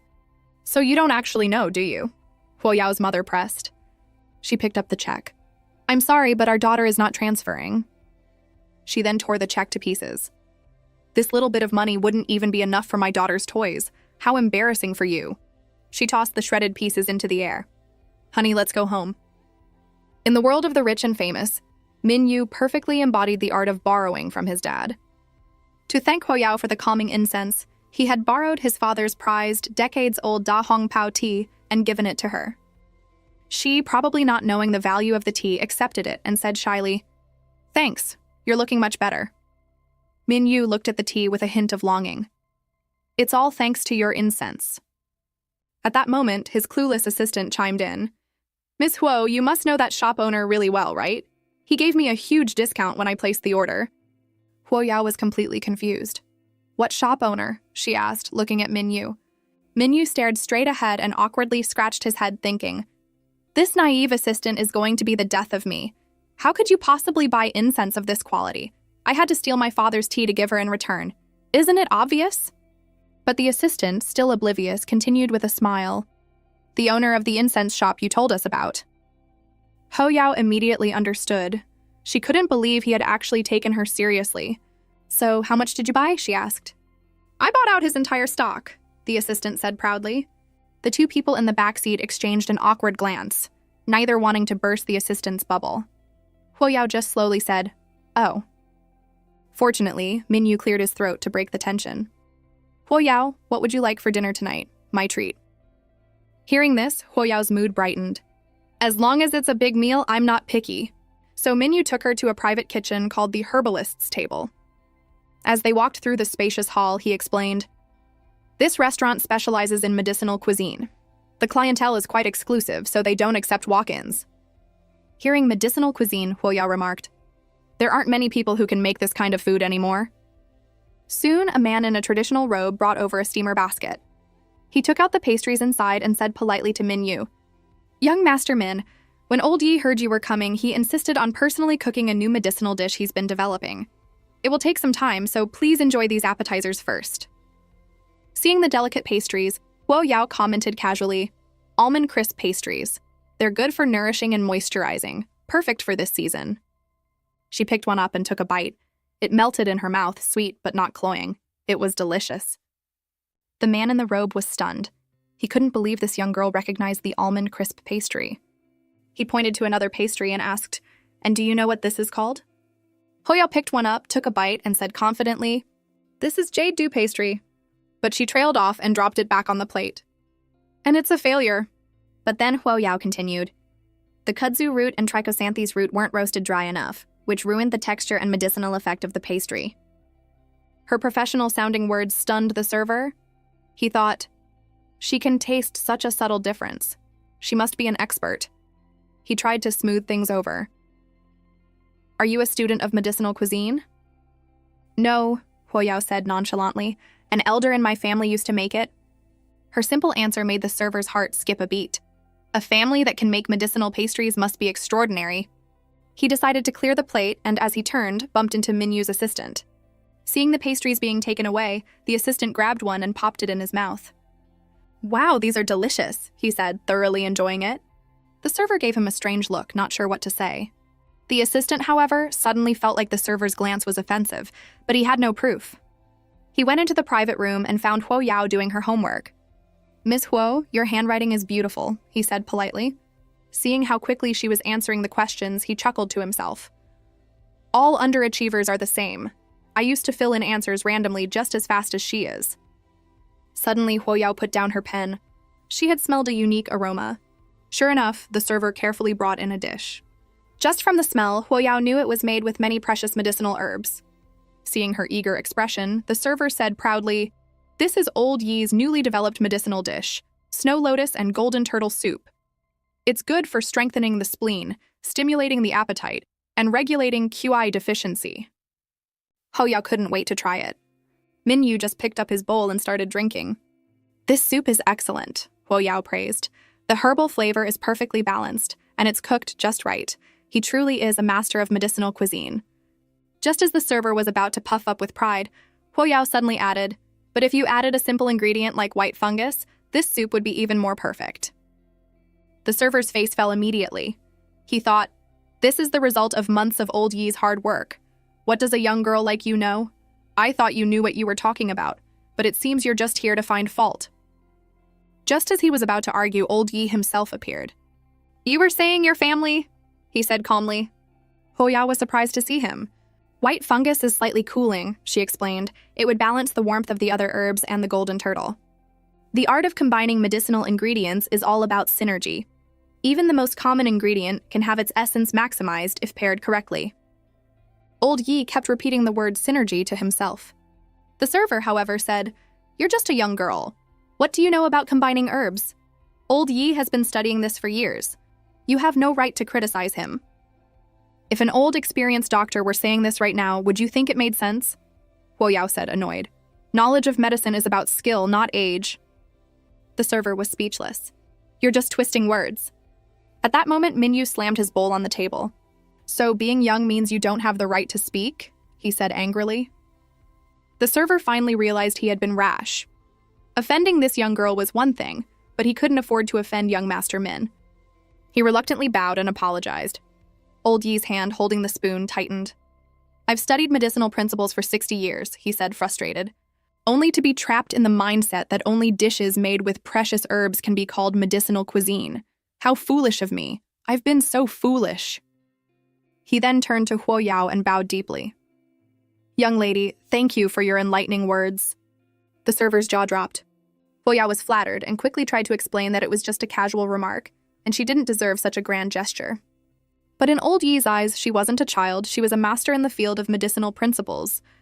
The key was synergy, and just chasing after expensive ingredients was missing the point. He lamented how old and narrow-minded he had become. He looked at his apprentice, who was now ashamed of his earlier outburst. He couldn't believe that after all these years with him, he still couldn't tell the difference between right and wrong. The apprentice, however, still didn't get it. He thought his master was overreacting. Even if it was to save face for young Master Min, this was all a bit much. But following his master's orders, he reluctantly apologized. Huoyao, of course, could see his reluctance, but she didn't press the issue. Old Yi, seeing this, was disappointed in his apprentice and sent him to bring the next course. He then said kindly, "My apprentice here is inexperienced. I apologize for the scene." He then made his intentions clear. He wanted to take Huoyao on as his disciple. He could see she had a natural talent for medicinal principles and would be a perfect fit as a medicinal chef. Huoyao playfully shook her head and politely declined. The assistant looked on with envy. He told her that the Yi family was a century-old dynasty in the world of medicinal cuisine and that old Yi had never taken on an official disciple before. He hoped she would cherish this opportunity. But Huoyao just wanted to live a normal life, and using the excuse of not being interested, she declined again. Old Yi was a little disappointed, but he didn't push her. He said she could come to him any time if she changed her mind. Minyu quickly stepped in to smooth things over, thanking old Yi on Huoyao's behalf. This gesture only made old Yi more certain that Huoyao was no ordinary person. He had never seen young Master Min defend someone so fiercely. "Young Master Min, you're too kind," he said politely. "A friend of yours is a friend of our Yi family." He then left. As they were leaving, the server ran after them and gave her a card, saying old Yi had specifically requested it. Minyu told her the card was very useful. "Does it get me a discount?" Huoyao asked. "You could put it that way," Minyu replied, a little awkwardly. The assistant looked at them with a hint of disdain. "That's a symbol of honored status, and you two are treating it like a discount card?" Back in the kitchen, the apprentice asked, "Master, why did you give such a precious token to a young girl?" "It's always good to make another friend," old Yi replied sagely. How powerful can a 17 or 18-year-old girl be? His apprentice thought. Just because Huoyao came home late from dinner with Minyu, her parents had been waiting outside for who knows how long. When they finally saw her, they noticed she was dropped off in a luxury car. Her mother pretended to be casual as she bent down to get a better look inside, and sure enough, saw it was a boy. Huoyao saw her mother's strange behavior and immediately understood. She thanked Minyu and sent him on his way. Her parents watched the car drive off with regret. "He got away before we could figure out what was going on." "Why didn't you invite your friend up?" her mother probed. "It's too late," Huoyao explained, knowing exactly what she was getting at. "I saw it was a boy," her mother pressed. "He was my old tutor. My grades weren't great back home, and he helped me a lot." She brightened up immediately. "You should have said so. There's nothing inconvenient about that. We should be thanking him properly." But her father, with his detective-like instincts, had noticed something. The car, though only worth a few million, had a special vanity plate with consecutive numbers, and a gold one at that. This tutor was no ordinary person. And why would a tutor from her old town be here? Back inside, Huoyao gave her father the tea Minyu had given her. He took it, beaming with joy, and praised his sweet daughter for being so thoughtful. He then looked at the tea in his hands, and his eyes widened in shock.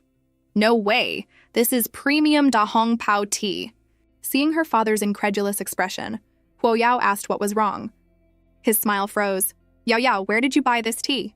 "A friend gave it to me," she explained. "Was it your tutor?" he asked warily. "Yes," Huoyao said, confused. "He gave me the Dragonwell tea last time, too." "But daughter," her father pressed, "he's just your tutor. Why would he give you such expensive tea?" "You know, you can't even buy this premium Da Hong Pao with money. It's a collector's item." Huoyao was a little embarrassed. She had no idea the tea was so valuable. But then again, her calming incense was also priceless. She decided to play dumb. "I gave him a handmade sandalwood incense before. Maybe he thought it was really good." Her father heard this flimsy excuse and was even more convinced of his suspicions. "My naive daughter, even the best sandalwood incense can't compare to the price of this tea. That tutor definitely has ulterior motives."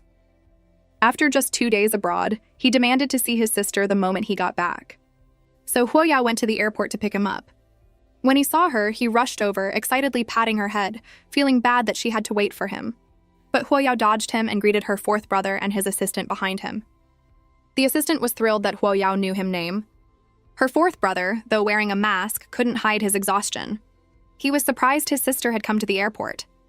Her second brother, seeing this, threw an arm around Huoyao and said a little awkwardly, all right, let's go. It's crowded here, we can talk at home." He was clearly miffed that she had greeted the assistant instead of him. At the parking lot, he had planned to sit with Huoyao, but he found his fourth brother had already claimed the spot next to her. "I let my guard down again," he grumbled. He reluctantly sat in the passenger seat, muttering to himself, "That fourth brother is such a schemer." After getting in the car, her fourth brother took off his mask. He wanted to talk to Huoyao, but he didn't know what she was interested in. Just then, Huoyao looked at him and noticed how pale he was, with dark circles under his eyes and a red spot on his forehead, and a bandage on his hand from an IV. "Fourth brother, are you sick?" she asked with concern. He didn't know how to explain. Fortunately, her second brother stepped in. "He's just tired from the flight." Huoyao was skeptical, but just told him to rest well when he got home. He didn't explain further, just said, "Okay, I will." But he knew in his heart that no amount of rest would help him recover. When they got home, their fourth brother was about to grab his own luggage, but Huoyao grabbed his wrist. He was confused, but she just widened her eyes and said awkwardly, "Sorry, wrong one." She then grabbed the suitcase and started walking. "Thanks, little sis," he mumbled, following behind, "but I can get it myself." Her second brother, who had been completely ignored, was now a wreck. He felt a chill run down his spine, a sense of loneliness washing over him as he repeatedly asked himself, "Am I even their real brother?" Back home, their parents were waiting. Their mother saw how much thinner her fourth son was and how exhausted he looked. She fretted that he wasn't taking care of himself. He, not wanting to worry her, said it was just from the flight. But he couldn't fool Huoyao. She had grabbed his wrist earlier to check his pulse. She already knew he had suffered a physical trauma, but that wasn't the main issue. There was something else wrong with his pulse. Anxious, she went straight to her room. She logged into a secret pharmacy chat group and asked, "Has anyone sold any Wu Yu recently?" She suspected her fourth brother had been poisoned with it. What kind of person would develop such a poison? It was harmless to ordinary people, but was only triggered in those who had suffered nerve damage. Once activated, the toxin would spread like a vine, rapidly attacking the body's neurons. In the early stages, the victim would experience intermittent manic episodes, and a dark shadow would appear on their temples. In the later stages, they would lose weight rapidly and develop strange red patches on their skin. All of these symptoms were present in her fourth brother. Who could hate him so much? This person wanted to completely destroy him. The next day, Huoyao came downstairs and saw her fourth brother happily greeting him. He smiled back, but she could clearly see he wasn't well. She handed him a bottle of pills. He was confused, but their father jumped in. "The ultimate revitalization pill. It's a welcome gift from your sister. Every one of us got one. And let me tell you, it works wonders. See for yourself." Their father, feeling strong, excitedly started showing off his moves, but accidentally knocked over an antique from the mahogany cabinet. "Oh no!" he cried, his heart breaking. "My one-of-kind blue and white porcelain vase. That was used by the Qin Emperor's great-grandmother." Huozheng looked at the medicine in his hand with a frown. "Even if it is a miracle drug, my injury is in my spine. What good will this do me?" Huoyao seemed to sense his doubt. She cleared her throat and said playfully, "Don't worry. Your bottle is different from Dad's. It's a Jade Clarity pill. It's great for clearing out toxins and repairing physical damage." Her fourth brother just subconsciously said, "Oh." But their father, who was still mourning his vase, was shocked. He thought, "Toxins? Repairing physical damage? What is she talking about? She sounds like a salesperson for health supplements." Her fourth brother was also surprised. "How does my little sister know I'm injured?" Huoyao didn't explain. "Fourth brother, trust me," she said happily. "You have to take this. 1 pill every 3 days. Don't forget." He clutched the bottle tightly, his heart growing heavier. "Okay, little sis, I will." But he knew his sister was just being kind. With his condition, no medicine could cure him. To make sure Huoyao had some status at school, he decided she could no longer take the bus. He mysteriously led her to the garage. Huoyao was confused, but she could tell her dad was especially happy today. He led her to an object covered with a red cloth and said excitedly, "Go on, unveil it. There's a surprise." "Did you get a new car?" Huoyao asked calmly. Her dad was a little disappointed she had guessed so easily. "Yeah, the old one was getting pretty old. It was over a year old. I just got my quarterly bonus from the company, so I decided to get a new one." He urged her to unveil it and see what she thought. Huoyao played along and pulled off the cloth. Before her was a top-of-the-line Rolls-Royce, in a gaudy but not at all blinding gold color. It was a very humble car. "Dad?" Huoyao asked, surprised.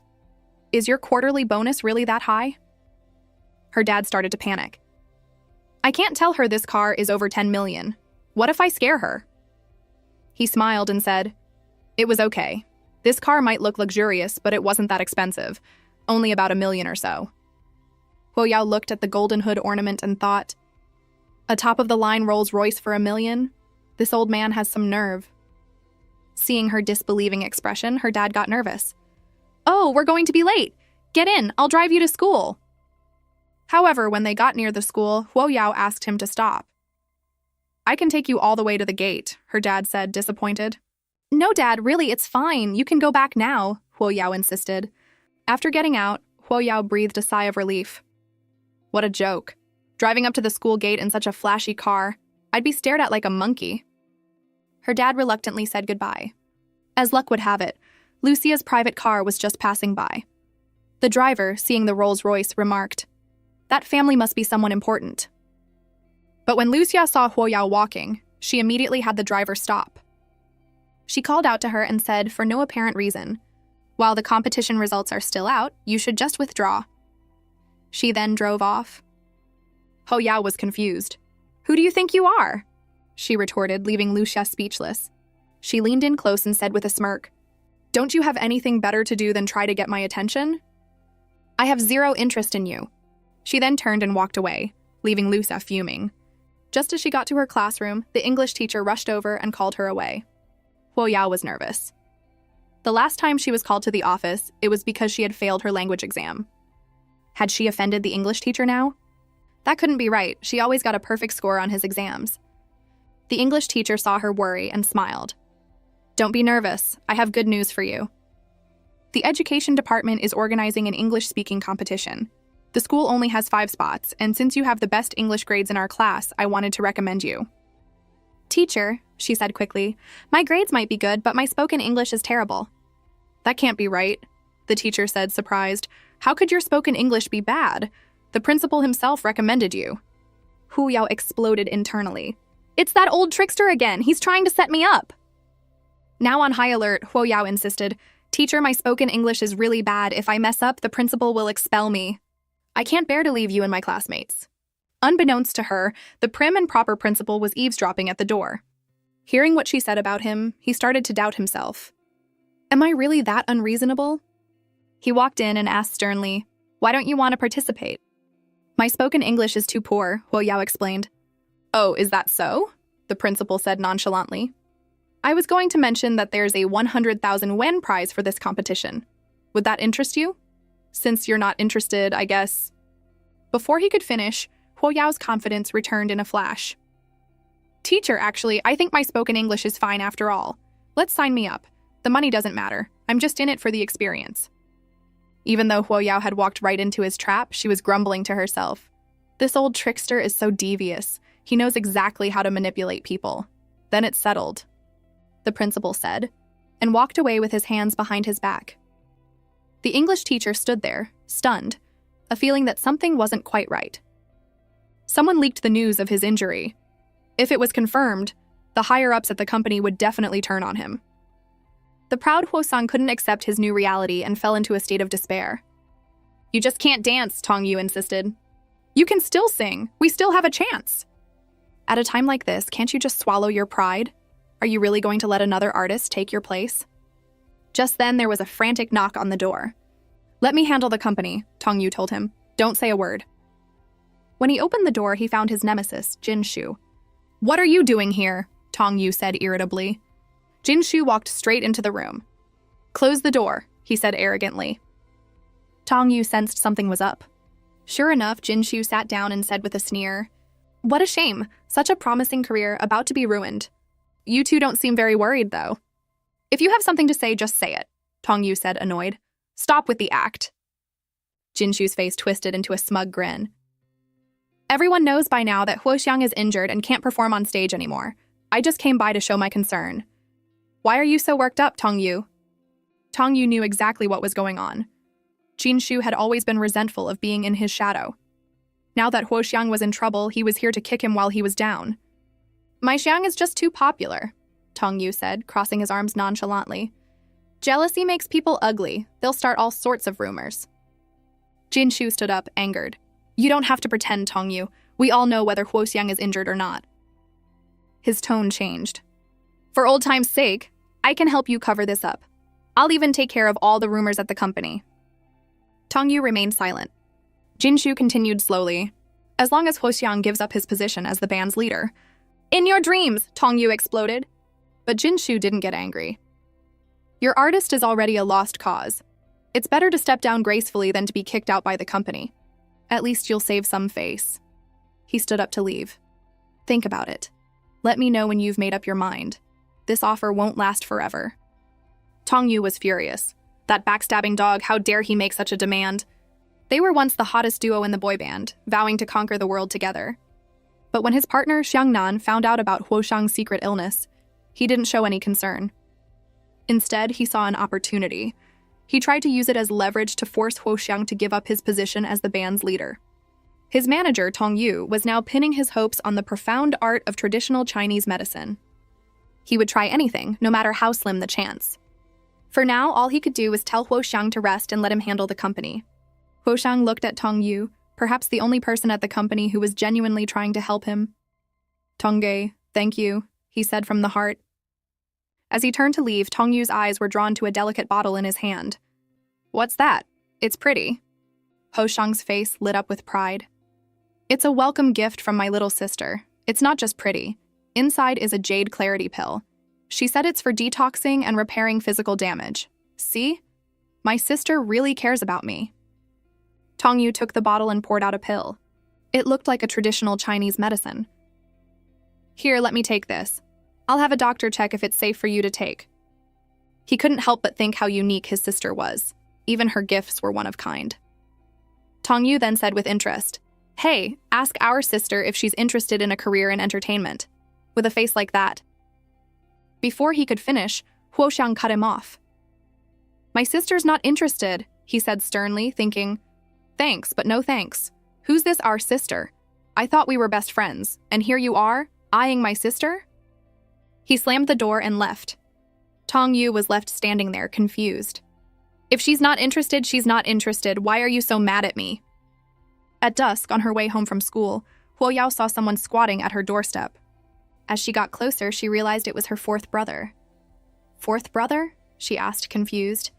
"Why aren't you going inside?" "They changed the locks," he said awkwardly. "I don't have the new key, and the housekeeper doesn't seem to be home." He then grumbled, "I called Dad earlier to say I was moving back in, and he just told me the house was too small for all of us and hung up. And now the locks are changed." He was completely baffled. The house was over 8,000 square feet. It was a villa. Something felt off. "Is your room the first one on the left on the second floor?" she asked, changing the subject. He nodded subconsciously. She then offered to take his luggage upstairs. By the time he realized what was happening, she was already gone. "I can't even do that for myself," he chided himself. It was his first time alone with her, and he was a little flustered. Huoyao took the lead. "Fourth brother, what do you want for dinner? I can whip something up." "Anything's fine," he mumbled, like a shy newlywed. Just as she was about to start cooking, her dad called. "I have a dinner party, and the housekeeper took the day off. I've already ordered dinner. It should be delivered soon." "Okay," Huoyao said obediently. "Be careful at home by yourself," her dad added, still worried. "Don't open the door for anyone." "Don't worry," she told him. "Fourth brother is here with me." Suddenly, she heard on the other end, "What? He's still there? Tell him to—" Huoyao quickly cut him off. "Dad, you're on speaker." Huoxiang was stunned. He was an innocent bystander caught in the crossfire. "Dad, are you—" he started to ask. But the voice on the other end said, "Hello? What did you say? The signal is bad here. I have to go. Huoshang was still trying to process what had just happened. How can Dad do this without feeling a single ounce of guilt? Just as Huoyao was trying to figure out how to comfort him, the doorbell rang. That must be the food, she said with relief. I'll get it. The delivery guy was driving a luxury car and wearing a high-end suit. Even the packaging was a wooden box. After respectfully handing the dinner to Huoyao, he breathed a sigh of relief. The boss said to be low-key and not to scare the young miss. Huoyao, holding the slightly heavy wooden box, was a little taken aback. Has food delivery gotten this fancy? Fortunately, it was just a simple meal of 8 dishes and a soup. After dinner, Huoyao went to do the dishes, but her fourth brother stopped her. A girl's hands are for taking care of, he said seriously. Let me do it. Huoyao went to prepare some fruit. A few seconds later, she heard a crash. Yes, as expected, her fourth brother had broken a plate. He was so over the top that even doing a simple chore resulted in an injury. In other words, he was completely useless when it came to housework. In the end, Huoyao had to do everything. His little sister forced him to drink medicine, a homemade, unlabeled product at that. His first instinct was to refuse, but he couldn't stand up to his sister's intimidating pressure. So he gulped it down. Seeing her brother being so obedient, Huoyao patiently instructed him, "If you want to get better quickly, you have to take my medicine on time."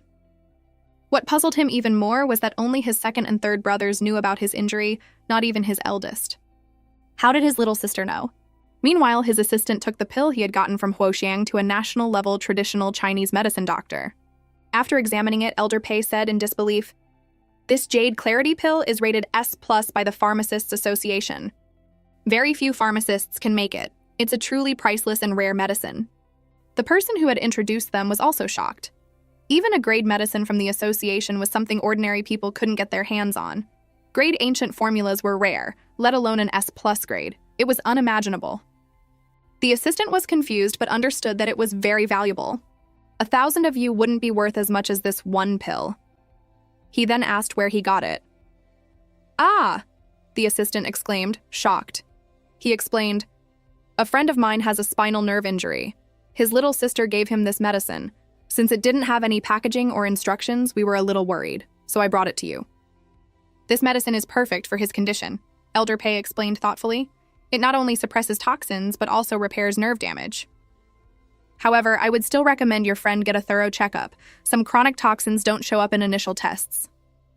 The assistant understood what he was implying and bowed, asking Elder Pei to see Huoxiang. He said he would pay any price. "I have no problem seeing him," Elder Pei said. "But I have one small request. Could you introduce me to the person who made this medicine?"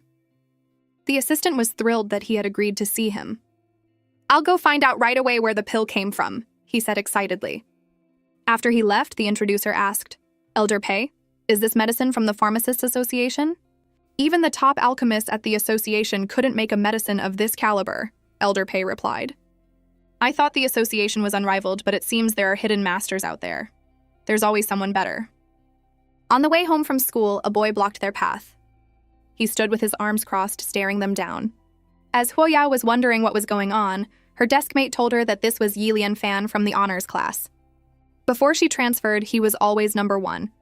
It seemed he was here to settle the score. Sure enough, Yi Lianfan walked right up to her. The two of them stood there not saying a word, just glaring at each other. A crowd of students gathered around, whispering, "What's going on? Is the former number 1 finally cracking under the pressure and challenging the current number 1? Fight, fight, fight!" Huoyao also sensed the hostility. "You want to fight? Too bad. Fighting is not allowed on school grounds.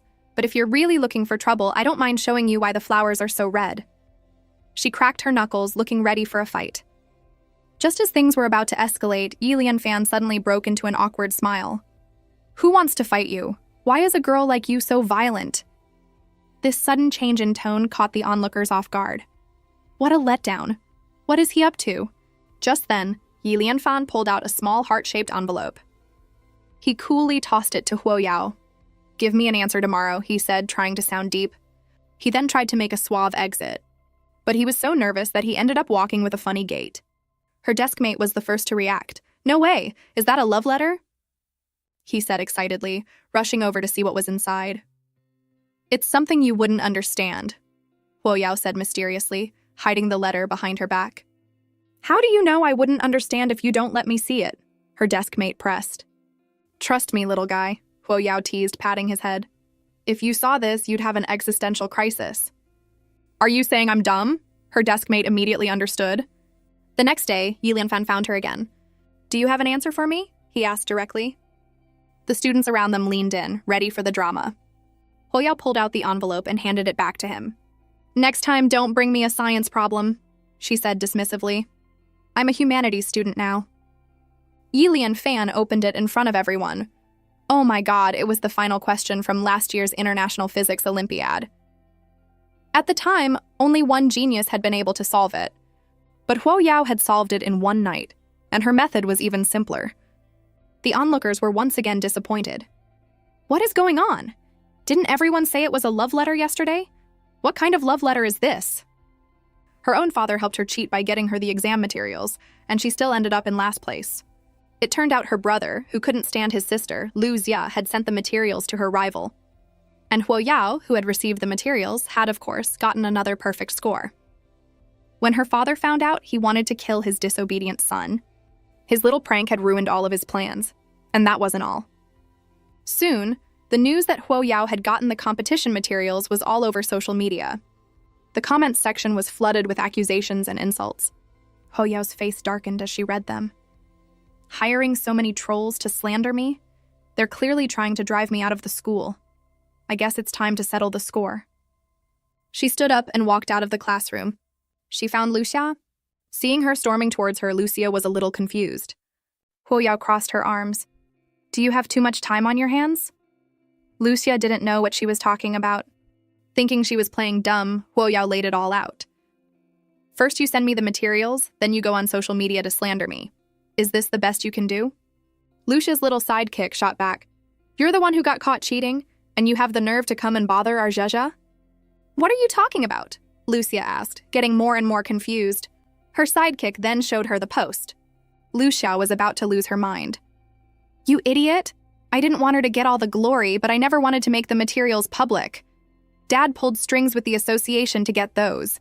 If this blows up, I'll be in trouble too. Betrayed by her own brother at home and her best friend at school. These people were the worst. Lucia immediately understood what had happened. I didn't post that, she said haughtily. If your conscience is clear, there's no point in you coming to question me. Huo Yao slammed her hand on the table, leaned in, and said slowly, It doesn't matter who posted it. What matters is that from the moment that post went up, you were destined to pay for your stupidity. Lucia was so flustered she couldn't speak. Huo Yao condescendingly tilted her chin up. I was going to let the whole materials thing go, but what you did today was just so stupid it's almost endearing. She then turned and walked away. After she left, her sidekick tried to take credit. I posted it anonymously. I just wanted to get back at her for you. At this point, Lucia couldn't take it anymore. Just shut up, she said irritably. Let me think. Her sidekick was stunned. But Lucia was thinking, I can't believe I trusted you. This isn't getting back at her. This is throwing me under the bus. And now, Mr. Wei was back in the principal's office, reporting that Huo Yao had cheated in the national academic competition and demanding that the principal take serious action. The principal was getting a headache. Huo Yao's abilities were undeniable. He couldn't understand why Mr. Wei was so obsessed with causing her trouble. The whole backdoor rumor had started with him, and out of respect for their long-standing relationship, he hadn't punished him. Why couldn't he just let it go? Seeing how determined he was, the principal decided they needed to deal with this head-on. Are you absolutely certain that Huo Yao has a character problem? He asked sternly. That's not what I'm saying, Mr. Wei said, trying to be careful. It's just that there's been a complaint. The principal asked for evidence. Mr. Wei stammered, It concerns a student's privacy. All I can say is that Huo Yao definitely got the competition materials in advance. The principal immediately understood. Mr. Wei added, This year's competition was mostly science-based and extremely difficult. How could a humanities student do better than our class's Yi Lianfan? Before the principal could say anything, the physics teacher interjected. Old Wei, you should probably take a look at this first. It was the final question from last year's physics Olympiad that Yi Lianfan had given to Huo Yao. It had stumped thousands of students. Yi Lianfan had spent a week on it and couldn't solve it, but Huo Yao had solved it in one night. Yilin Fan couldn't believe it and had told his physics teacher. The teacher was convinced Huo Yao was a natural science prodigy and was on his way to the principal's office to try and recruit her when he ran into Mr. Wei making his complaint. Mr. Wei impatiently took the paper. He saw it was the solution to the physics Olympiad problem, and the method was even simpler than the one used by the genius who had solved it last year. He assumed Yilian Fan had done it. The person who solved it was Huo Yao, the physics teacher told him. Mr. Wei was in disbelief. But she's a humanities student. At this point, the principal had had enough. He slammed his hand on the desk. "Old Wei, you seem to have forgotten something," he said sternly. "I originally placed her in your honors class. You were the one who turned her away." Mr. Wei was hit with another blow. "That's right. She was a science student. It was my rejection that forced her into the humanities class." The principal then threw a stack of papers on his desk. "Old Wei, take a look. Is this the competition material you were talking about?" Huo Yao brought it to me a few days ago.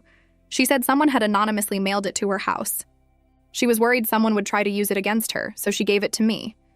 And she used a different method to solve the problems on the exam. Mr. Wei's hand holding the papers tightened. Once again, he had been proven completely wrong. This elegant, traditional courtyard home was Old Yi's ancestral residence, the kind of place money can't buy. Today, he had specially invited Huo Yao and Min Yu to his home to try a new dish he had developed. As soon as they got out of the car, someone was already there to greet them. He told them that Old Yi was still preparing the food and asked them to have some tea first. Min Yu remembered that Huo Yao had participated in the national competition and asked her how it went. "I just qualified for the national finals," she replied. "I'm going to the capital next week to compete." "Oh, what a coincidence," Min Yu said casually. "I happen to be going to the capital next week too. I can show you around." Huo Yao didn't answer right away. She rested her chin on her hand, tilted her head, and stared at him with wide eyes. Min Yu started to feel a little flustered. "What is it?" "I was just thinking that a thoughtful and kind-hearted boy like you is a rare find," she said, not looking away. I couldn't help but stare. Min Yu was completely flustered and couldn't say a word. Huo Yao was pleased with his reaction. "I'm just kidding," she said with a mischievous grin. "I probably won't have time." As they were laughing and talking, the two old men appeared. "This is the talented young lady I'm always telling you about," Old Yi said to Elder Pei. He then turned to Huo Yao. "This old man just sells herbs. Come on, try my new dish." Huo Yao took a bite. "Well, what do you think?" Old Yi asked eagerly. After savoring it for a moment, Huo Yao said thoughtfully, "If you added 2 ounces of perilla seeds and a pinch of musk, ground into a powder, it would be even better." Old Yi was thrilled and eagerly asked for her opinion on another dish. Elder Pei was also surprised. This young girl could identify such a subtle issue after just one bite. "Young lady," he asked curiously, "you seem to have a deep understanding of medicinal herbs. Is there a traditional Chinese medicine doctor in your family?" "No," Huo Yao said modestly. "I've just read some medical books and know a little. I'm just showing off in front of you, Elder Pei." This made Elder Pei even more excited. "You have such a refined understanding just from reading a few books? You must be a genius among geniuses." Old Yi, seeing this, became even more eager to claim her. "Young lady, are you sure you don't want to be my disciple?" Huo Yao was at a loss and could only explain that she really wasn't interested in cooking. "What about traditional Chinese medicine?" Elder Pei suddenly asked. "Are you interested in that?" The rejected Old Yi exploded. "You old quack! Are you really trying to get a young girl to sell herbs with you? And having her be a cook is any better?" Elder Pei retorted, not backing down for his potential genius disciple. And so, the two old men started bickering. Finally, Huo Yao made her stance clear. "Besides studying, I'm not interested in cooking or selling herbs." Meanwhile, at an all-school assembly at No. 1 High, the principal was sternly lecturing the students. "Instead of studying, you're all busy spreading rumors and disrupting the school's atmosphere. A student recently posted on the school forum starting a rumor that Huo Yao cheated in the competition. The school will get to the bottom of this." In the audience, Lucia's best friend was terrified. "Xia, what are we going to do? Is the principal going to punish the person who posted it? What are you so scared of?" Lucia said, trying to act calm. "Didn't you post it anonymously?" "I also told my homeroom teacher about it," her friend confessed. Now Lucia was not calm. "What? You posted it anonymously and you told your teacher? Are you trying to get yourself expelled?"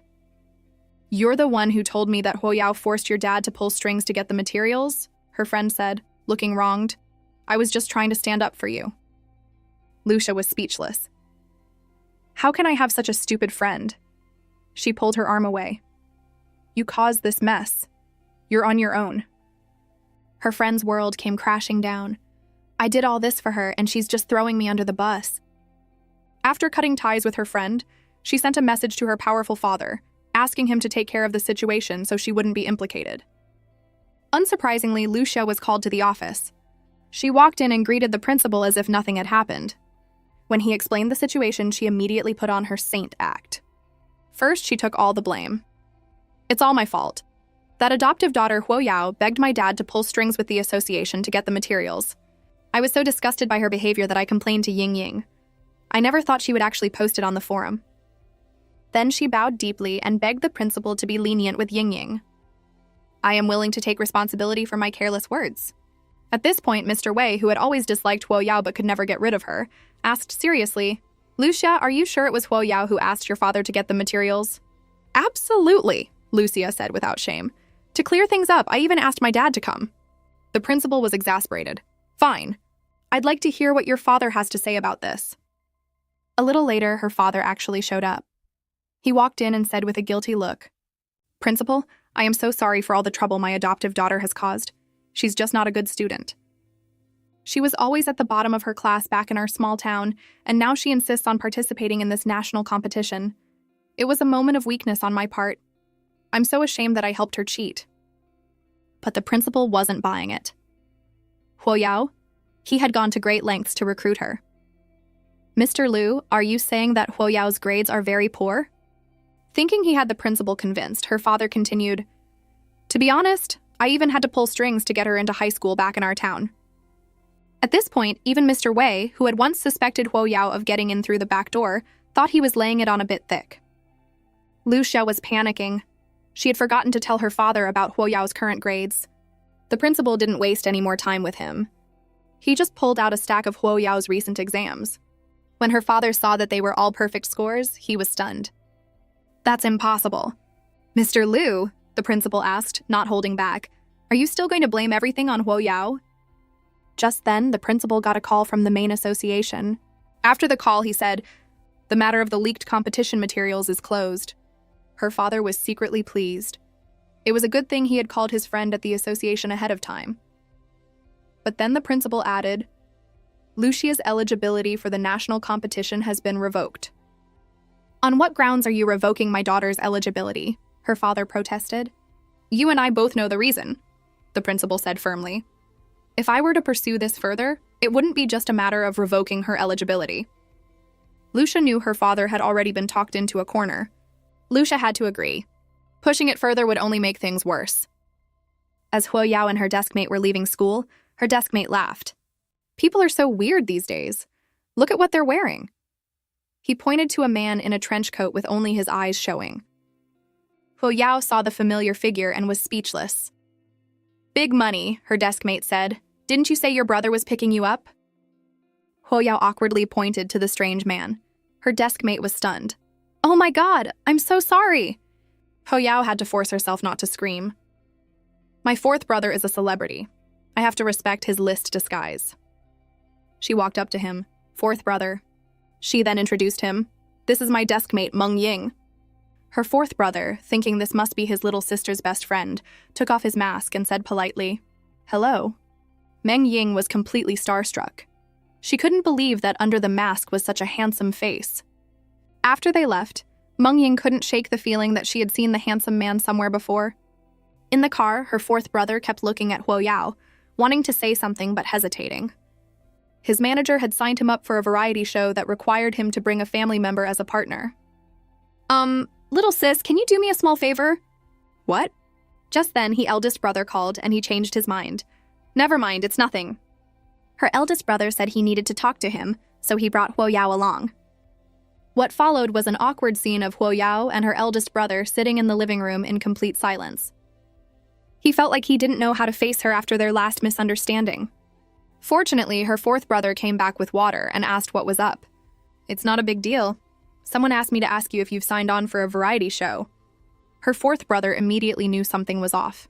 His manager had just brought him the contract. How could his big brother know about it so soon? He thought of Lucia. That show requires a family member, he said directly. Lucia is not my biological sister. It wouldn't be appropriate to bring her. Please tell her that. He had no good impression of his adoptive sister. When she found out her biological parents were rich, she had left without a second thought. Now she was trying to act like a loving sister to get something out of it. She was as selfish as ever. Okay, her eldest brother said calmly. This puzzled her fourth brother. That's not right. Usually he would have stood up for Lucia. Why is he being so agreeable today? Huo Yao, who had been sitting there quietly, immediately understood. Her fourth brother excitedly told their big brother that she was sure to get into Tsinghua University because she was always first in her class. Her big brother felt even more guilty. He remembered how he had thought only Lucia had a chance and had looked down on his real sister. Well, congratulations then, little sis, he said awkwardly. But Huo Yao was engrossed in her phone and didn't seem to hear him. Her fourth brother had to awkwardly laugh to cover it up. I have to get back to the office, her big brother said, and turned to leave, feeling a little helpless as he saw she was still on her phone. Her fourth brother took the opportunity to walk him out. Is there something going on between you and little sis? He asked. No, nothing, her big brother said, shaking his head. But he was thinking, I can't blame her. I brought this on myself. When he got back, he asked Huo Yao with a grin, Little sis, you and big brother. But Huo Yao just patted his head like he was a child. Sweetie, some questions are better left unasked. You wouldn't get an answer anyway. He immediately looked like a pouting child. Seeing this, Huo Yao sighed. But I can help you with something? Like, say, being your partner on a variety show? Her fourth brother's face lit up. Seeing her goofy, adorable brother, Huo Yao couldn't help but laugh. As soon as she left her fourth brother's apartment, she heard the click of a camera. Sure enough, there was someone lurking in the shadows. The little paparazzo was secretly thrilled. I got a huge scoop. Celebrity Huo Xiang on a secret date with his girlfriend. I'm going to be rich. Suddenly, a voice came from above. What are you looking at? The paparazzo jumped, and when he looked up, he was so scared he could barely speak. Nothing. You were taking pictures just now, weren't you? Huo Yao said menacingly. The paparazzo, having regained his composure, tried to deny it, but in a flash, his camera was gone. Huo Yao looked at the pictures and sure enough found photos of herself and her fourth brother. With skills like these, you dare to be a paparazzo? She then started to lecture him. Being a paparazzo is risky business. You should think twice before getting into it. But the paparazzo got angry and tried to fight her. In that critical moment, Huo Yao finally remembered the concept of self-defense. A minute later, the poor paparazzo was a mess. Just then, her fourth brother drove up. Huo Yao casually walked over to him. What were you doing over there? He asked. I saw a little puppy, so I went to comfort it, she said calmly, tossing the memory card out of the car. As soon as she walked in, she heard her second brother's frantic roar. What time do you call this? Do you two have any idea how late it is? His tone completely baffled them. They subconsciously looked at the clock. It was only 8 p.m. He then rubbed his shoulder and said with a pained expression, My shoulder is so sore from waiting for you two. He was shamelessly hinting for his little sister to give him a massage. Her clueless fourth brother, seeing his second brother's act, quickly tried to curry favor. Second brother, let me give you a massage. I just learned a new technique from a professional. But her second brother just held up his hand and refused. He had no use for his annoying little brother. He then hinted again, I heard from Mom that little sis gives great massages. Huo Yao finally got the message. You want me to give you a massage, right? She said gently. Her second brother nodded enthusiastically. Seeing how happy he was, she decided to humor him. With a loud crack, he let out a blood-curdling scream. Huo Yao was already on her way upstairs. Second brother, call me next time it hurts. Her second brother, his face pale with pain, collapsed onto the sofa. It doesn't hurt anymore, he said weakly. It will never hurt again. After his sister went upstairs, her fourth brother asked, What's going on with Huo Yao and big brother? Just try to keep them apart as much as possible for now, her second brother explained. Little sis just got back. We don't want her to be disappointed in this family. Hearing this, her fourth brother knew what to do. In this family, their second brother was the most perceptive one. Back in her room, Huo Yao got busy again.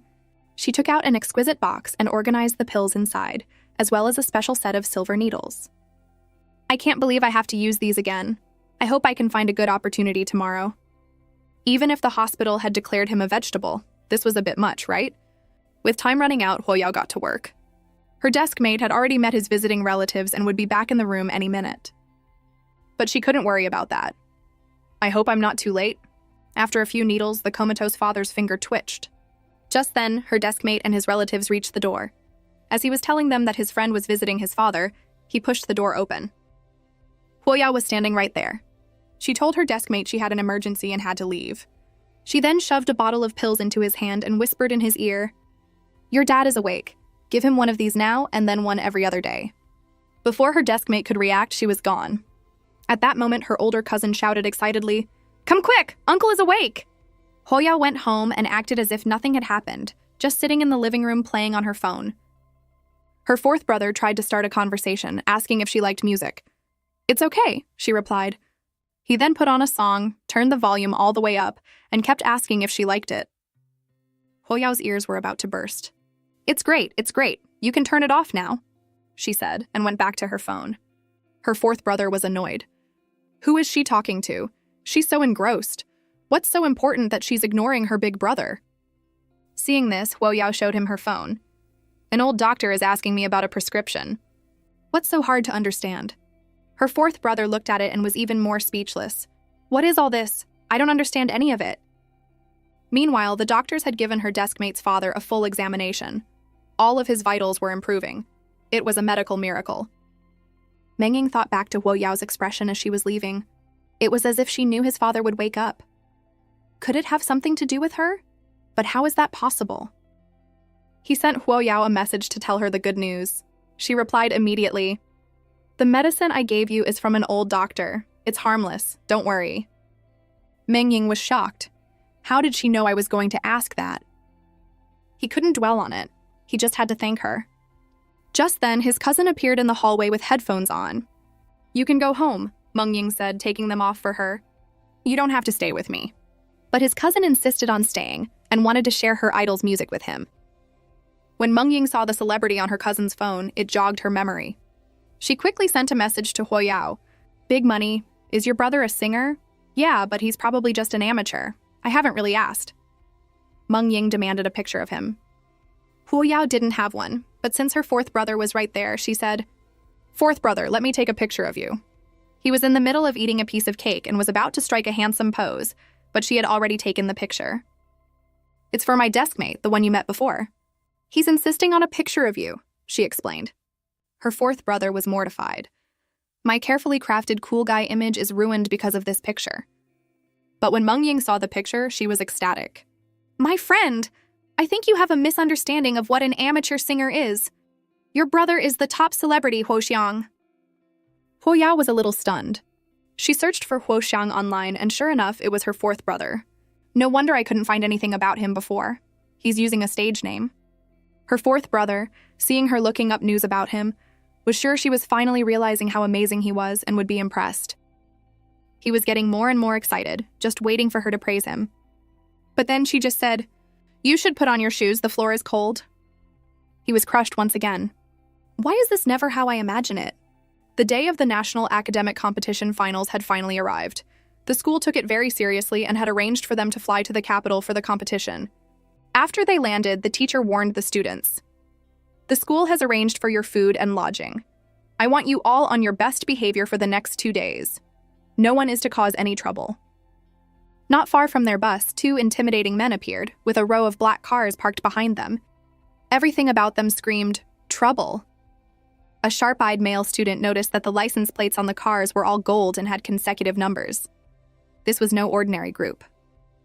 Just because he had stared for a few seconds too long, he had caught the attention of a bald man, which sent a shiver down his spine. Just as he was panicking, the teacher patted him on the head. "You talk too much, get on the bus." The lead teacher then bowed to the group. "Sorry to have disturbed you." He couldn't believe he had run into that family here. The whole scene was terrifying. He wondered which important figure was in the car. Huoyao suddenly stopped, a strange feeling of familiarity washing over her. But then she remembered she was in the capital and dismissed it as a mistake, getting on the bus. The person in the car was, of course, Min Yu. On the bus, the male students were still talking about the incident. That group was so scary. They were like something out of the mafia. When they looked at me, my heart skipped a beat. Huo Yao, however, was calmly looking at her phone.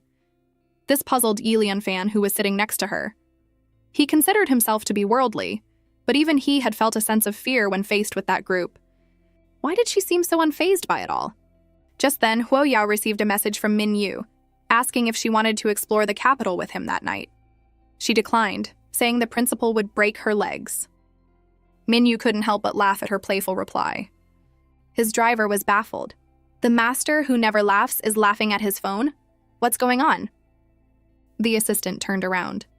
Yuge, since Miss Huo is in the capital, should we invite her to dinner? The driver was even more baffled. He dares to call the master Yuge? He's got some nerve.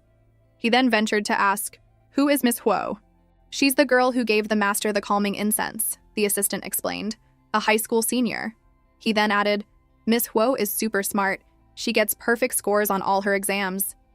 The driver's mind was blown. What is going on today? Why are so many strange things happening?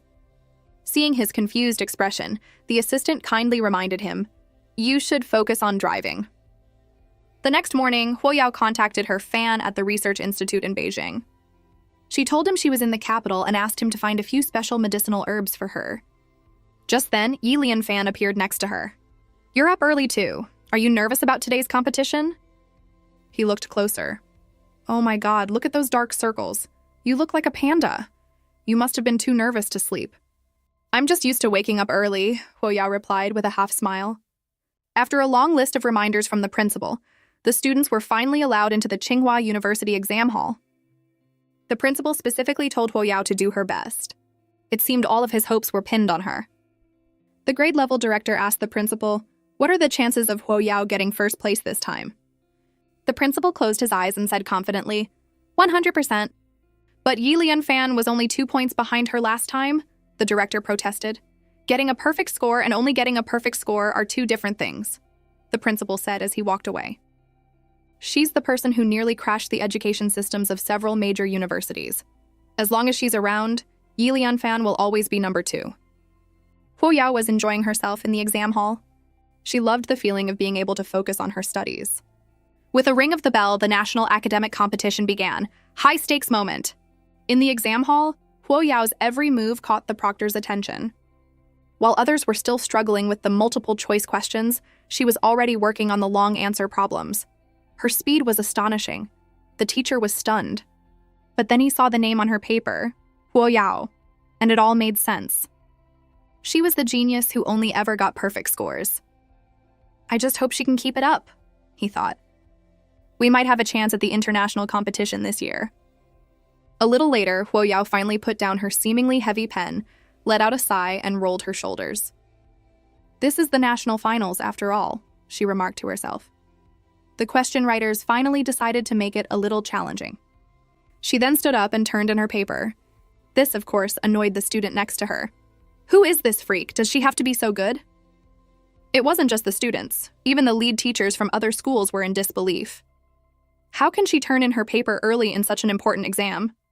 "This year's questions are so hard," one teacher commented. "Turning it in an hour early? She must have given up."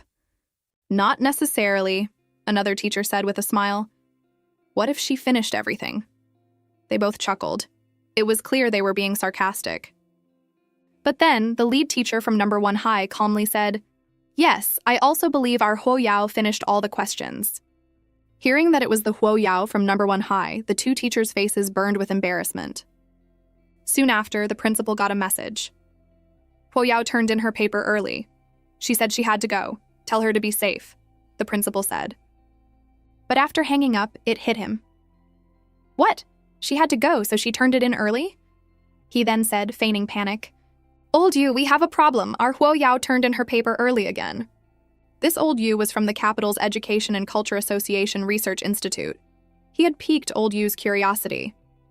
This year's questions were carefully prepared by our institute. She finished them in 2 hours? The principal sighed. Yes, she's been a bright kid since she was little. Old Yu was not impressed. "Oh, stop showing off. After the finals tomorrow, bring her to my institute." Meanwhile, a handsome and capable young man was waiting excitedly for someone. "I'm finally going to meet the master in person. I'm so excited." I wonder what she looks like to match her incredible talent for pharmaceuticals.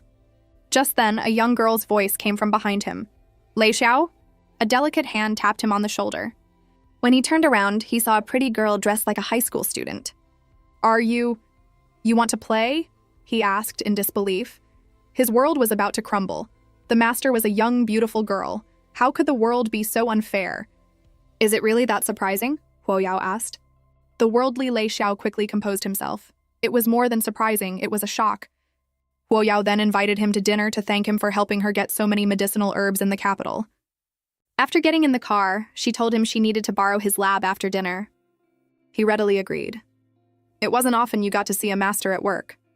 By the way, she asked casually, how is your research on the RO virus going? His face fell immediately. We've made almost no progress in a year. I was hoping you could analyze our experimental data for us when you're done.